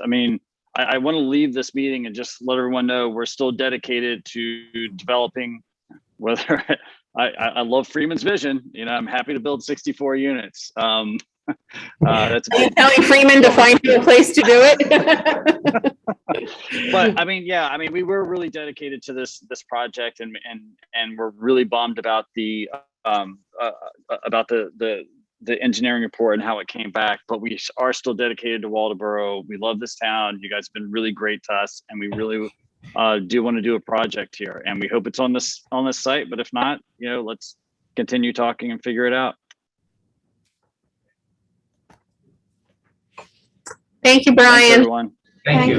Can we let Bob, the architect, go too? I think so. Bob, the architect, you're released also. Okay, appreciate it.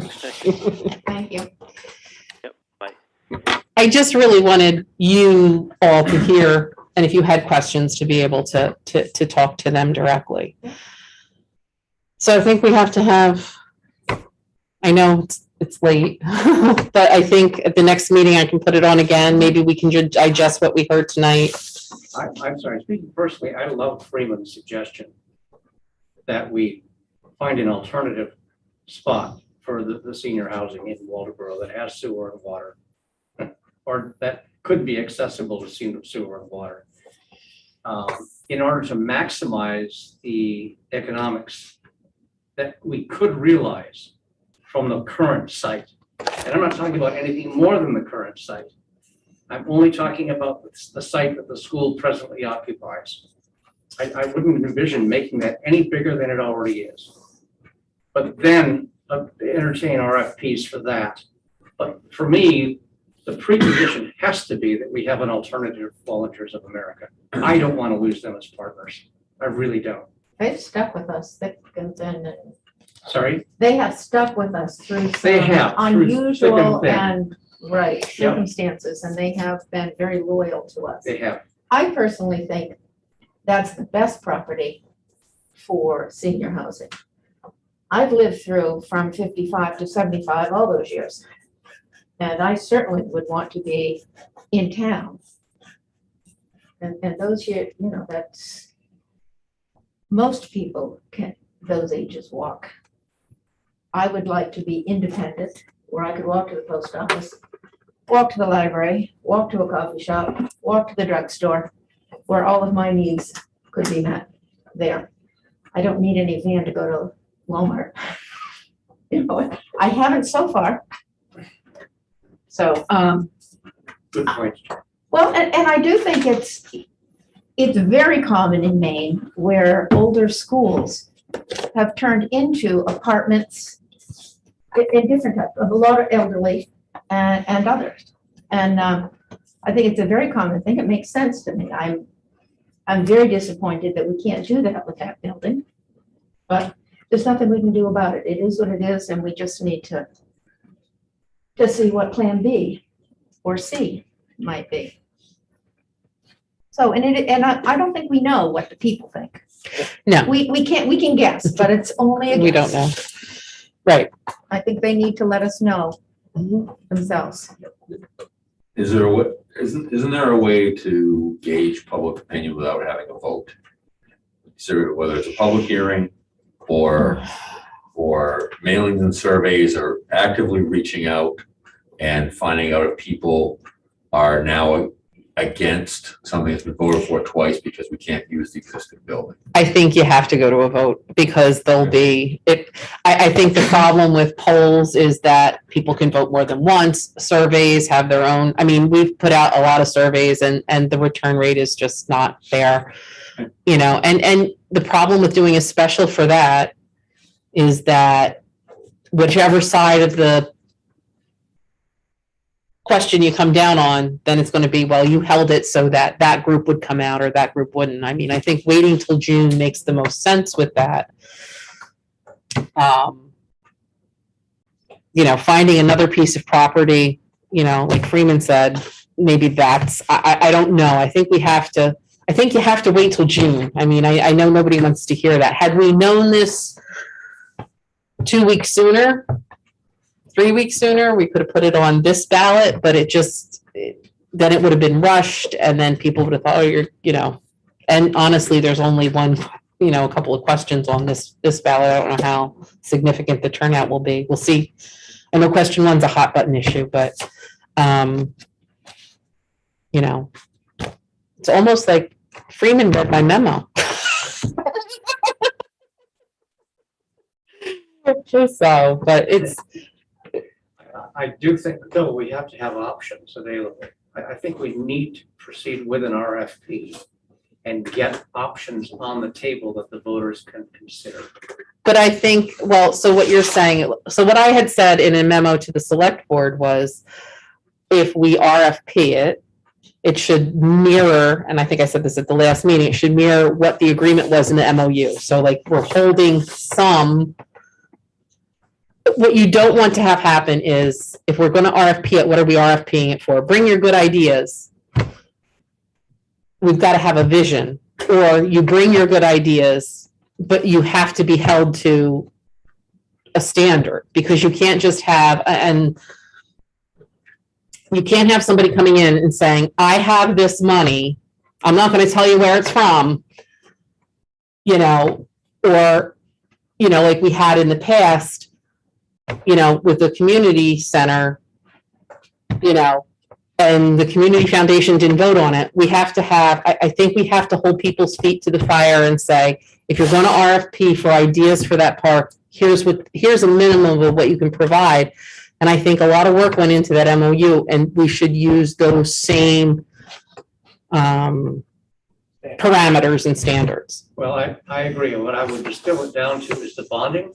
We want a performance bond, a completion bond, and we want financial capacity, proof of financial capacity. Correct. To me, those three elements are critical to sorting out the wheat from the chaff, whom we can really rely on to do something. Volunteers of America has already done that. They've set the table, as you said. They have, but I mean, and we've got to make a decision, we, like I said, we can put in the brownfields request. I don't know that our request in Max. December 1st is the deadline to submit it. December 1st, but I don't know that our position is strengthened or not from having a partner in that. I don't necessarily agree that it's strengthened by having a partner.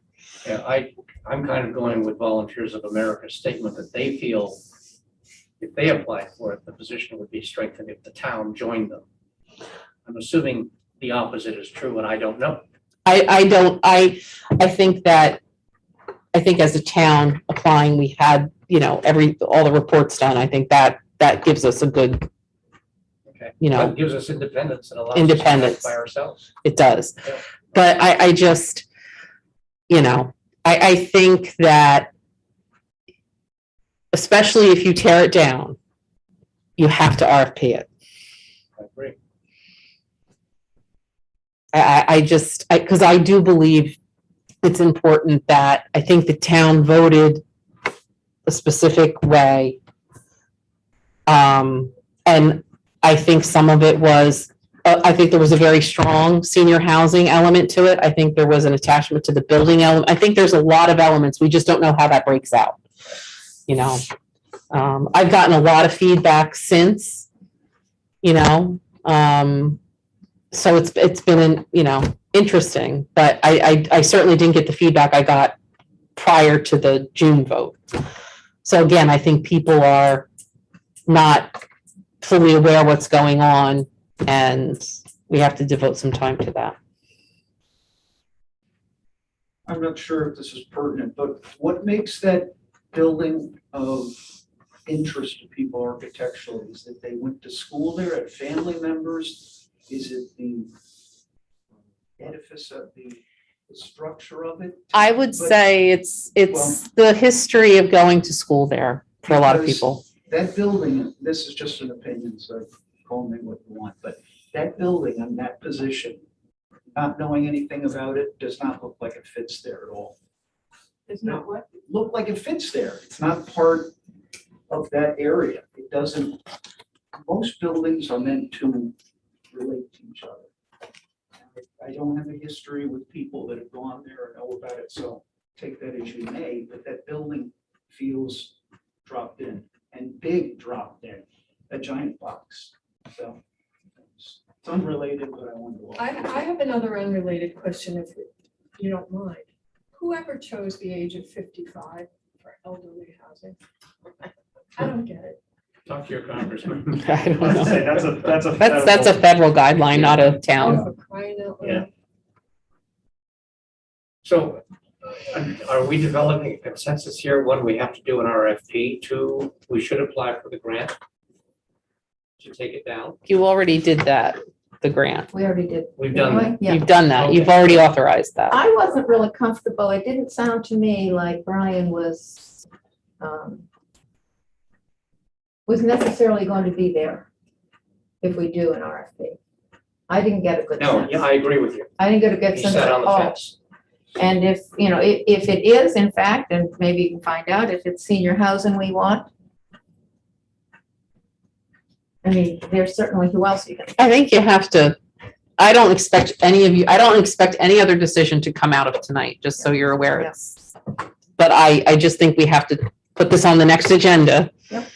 You have to talk about it, go out into the public, talk about it. I mean, I think that's important. Like, I think, you're the best ambassadors to go out and say, what do you think? Mhm. Yep. You I've been know, doing that. to the constituency and say, what do you think?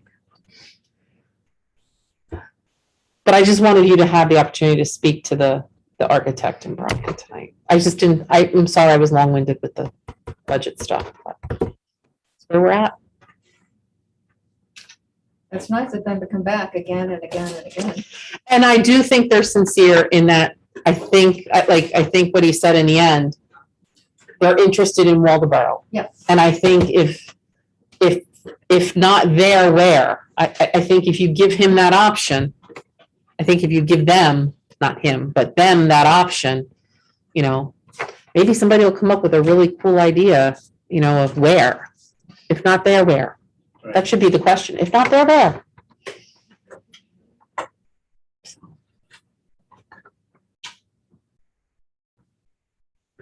Anything else on 11.180 Gray for this meeting? Okay, let's move to 11.2, request from town planner to issue RFP for economic development administration project. Max, go for it. Yep. So I'll be very quick because I don't like meetings going past 8 either. So I've talked about economic development administration grants in the past. They've been the thing I've always kept talking about, how I want the town to do one, do a big old public infrastructure project. Backstory to this. When Will was first elected to the select board, he walked up to me looking at a tax map and said, Max, what would it take to get Route 1 developed with sewer and water? And I kind of laughed at Will because Bill Napower, my old boss, said, when I started out, said it costs $1 million to run all the utilities a mile. And when he retired and I said, can you give me any insightful words of wisdom? He said, now it's $2 million a mile. So I kind of laughed at Will.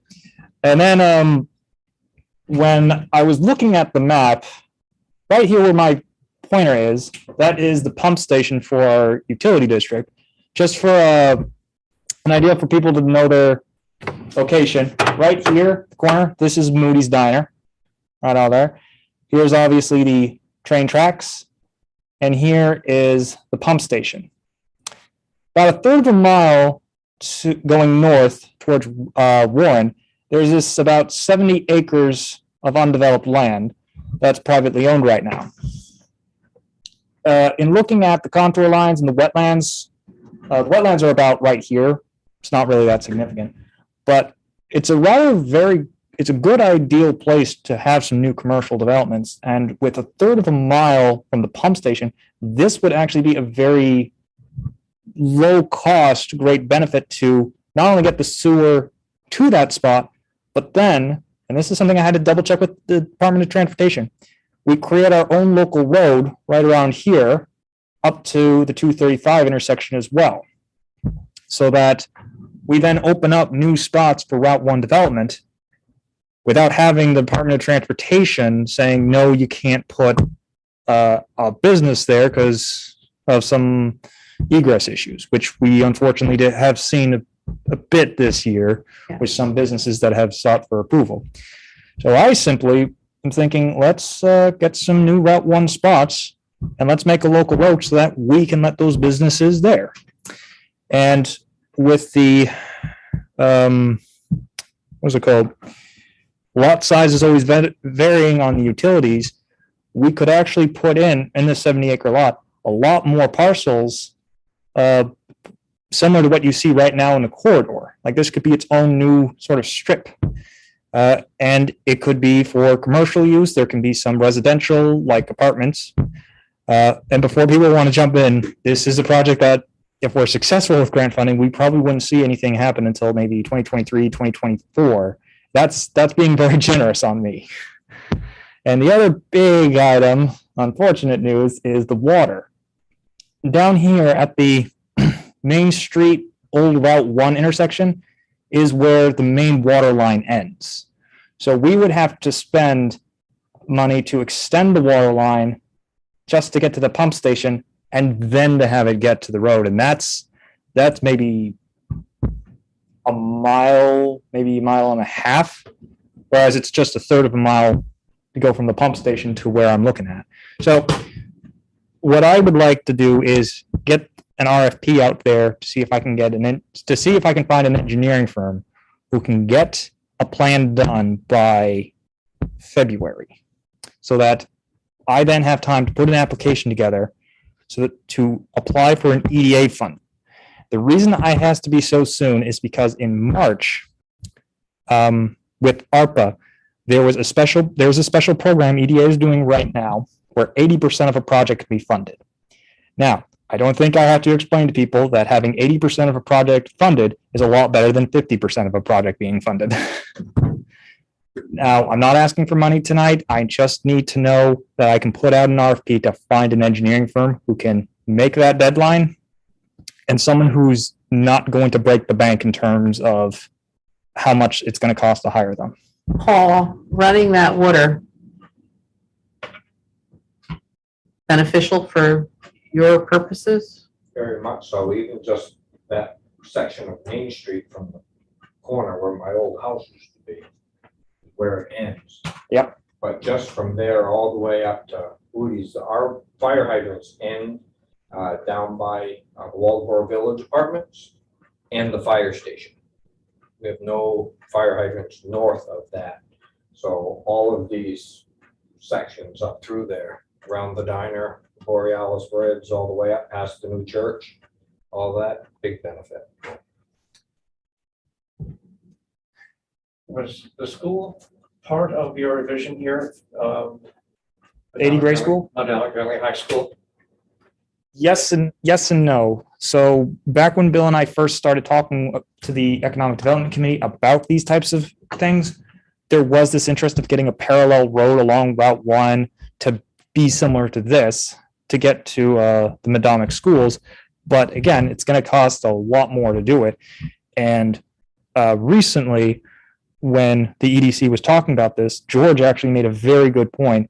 You know, we don't want to overcomplicate it. We need something simple, an easy grand slam, you know, something that is very simple. And in this case, it's just extensions. It's just an extension, and it has a huge benefit if it does get done.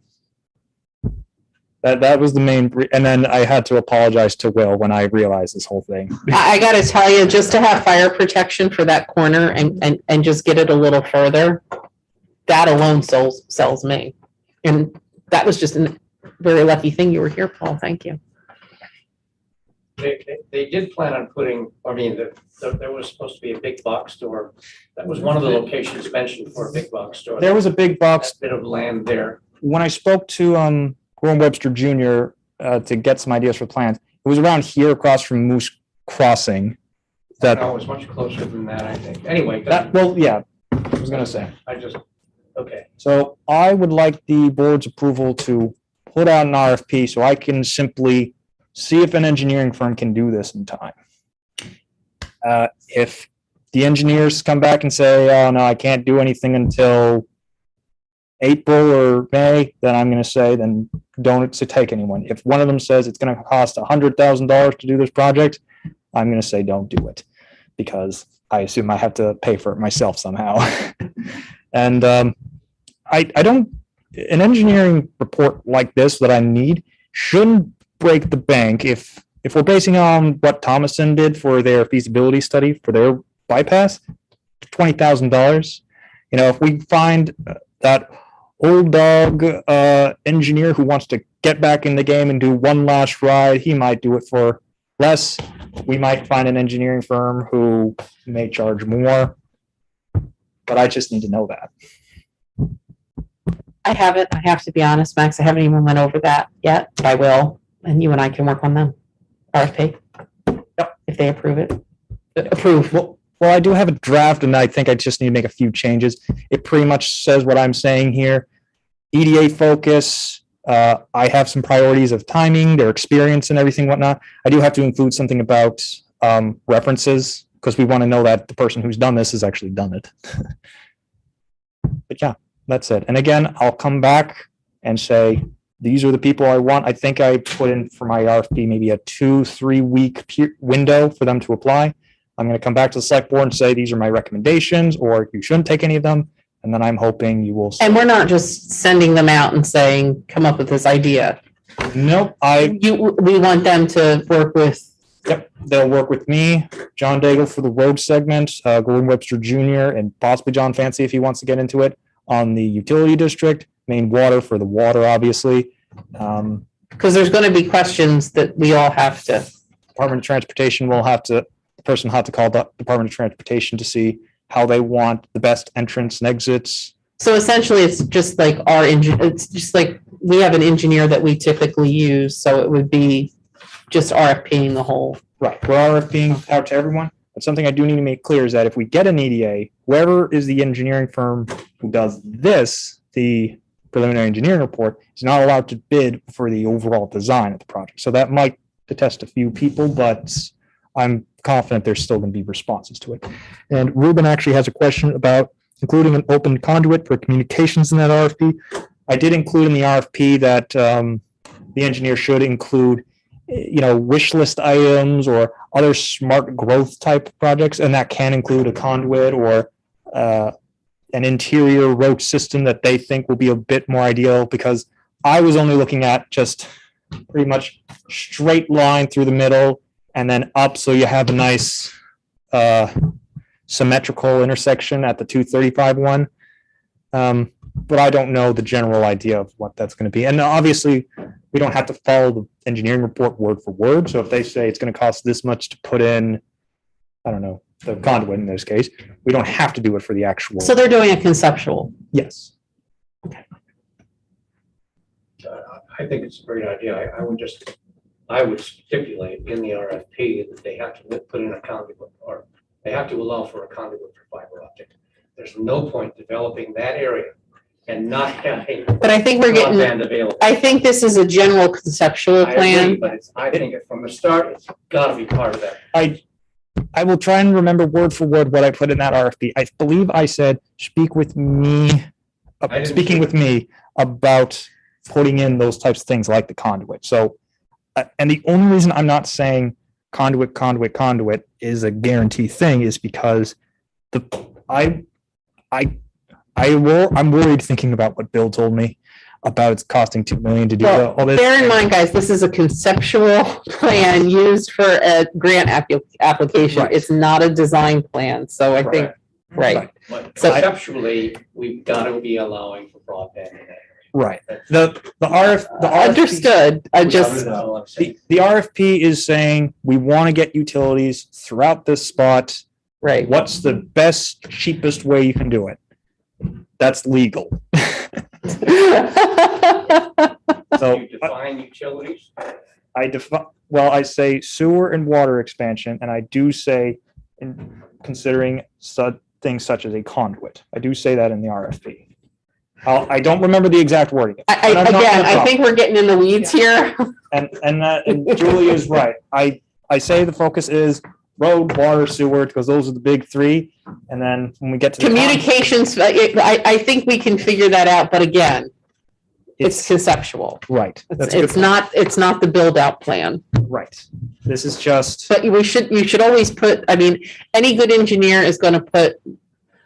I told them. Conduit in. broadband conduit, communications conduit, right? They're going to put blanks in just because that's how you do it now. You never know what's going to be run underground. I told them to have some creative freedom on that, but focus on the sewer water. They might recommend underground utilities versus above ground. They might. Don't have to put up poles. Don't have to put up Safe poles. against the weather, it's more secure. Yep, I think it's- all the arguments are there. Yep. What do you need from us? I need a motion so I can put out an RFP. Is there a motion? I'd move. Bob moves the motion. Is there a second? Is there any more discussion? We've had a lot of discussion. Is there any more? I'm so sorry. All right, if not, we'll proceed to vote. All in favor, raise your hand. All opposed? Thank you. Motion carried. Okay, for agenda for the next meeting, we've got A.D. Gray, I think. I wrote down, is there anything else that anybody can think of? Was there something that we had talked about earlier? 80 Gray? There's something that we were gonna put down the road up for the last, 80 Gray. that we got. Well, if you think of it between now and. Just in 2 weeks, email us. yeah, I don't know. Thank you, Paul. That Paul. Anything else? Is there a motion to adjourn? So moved.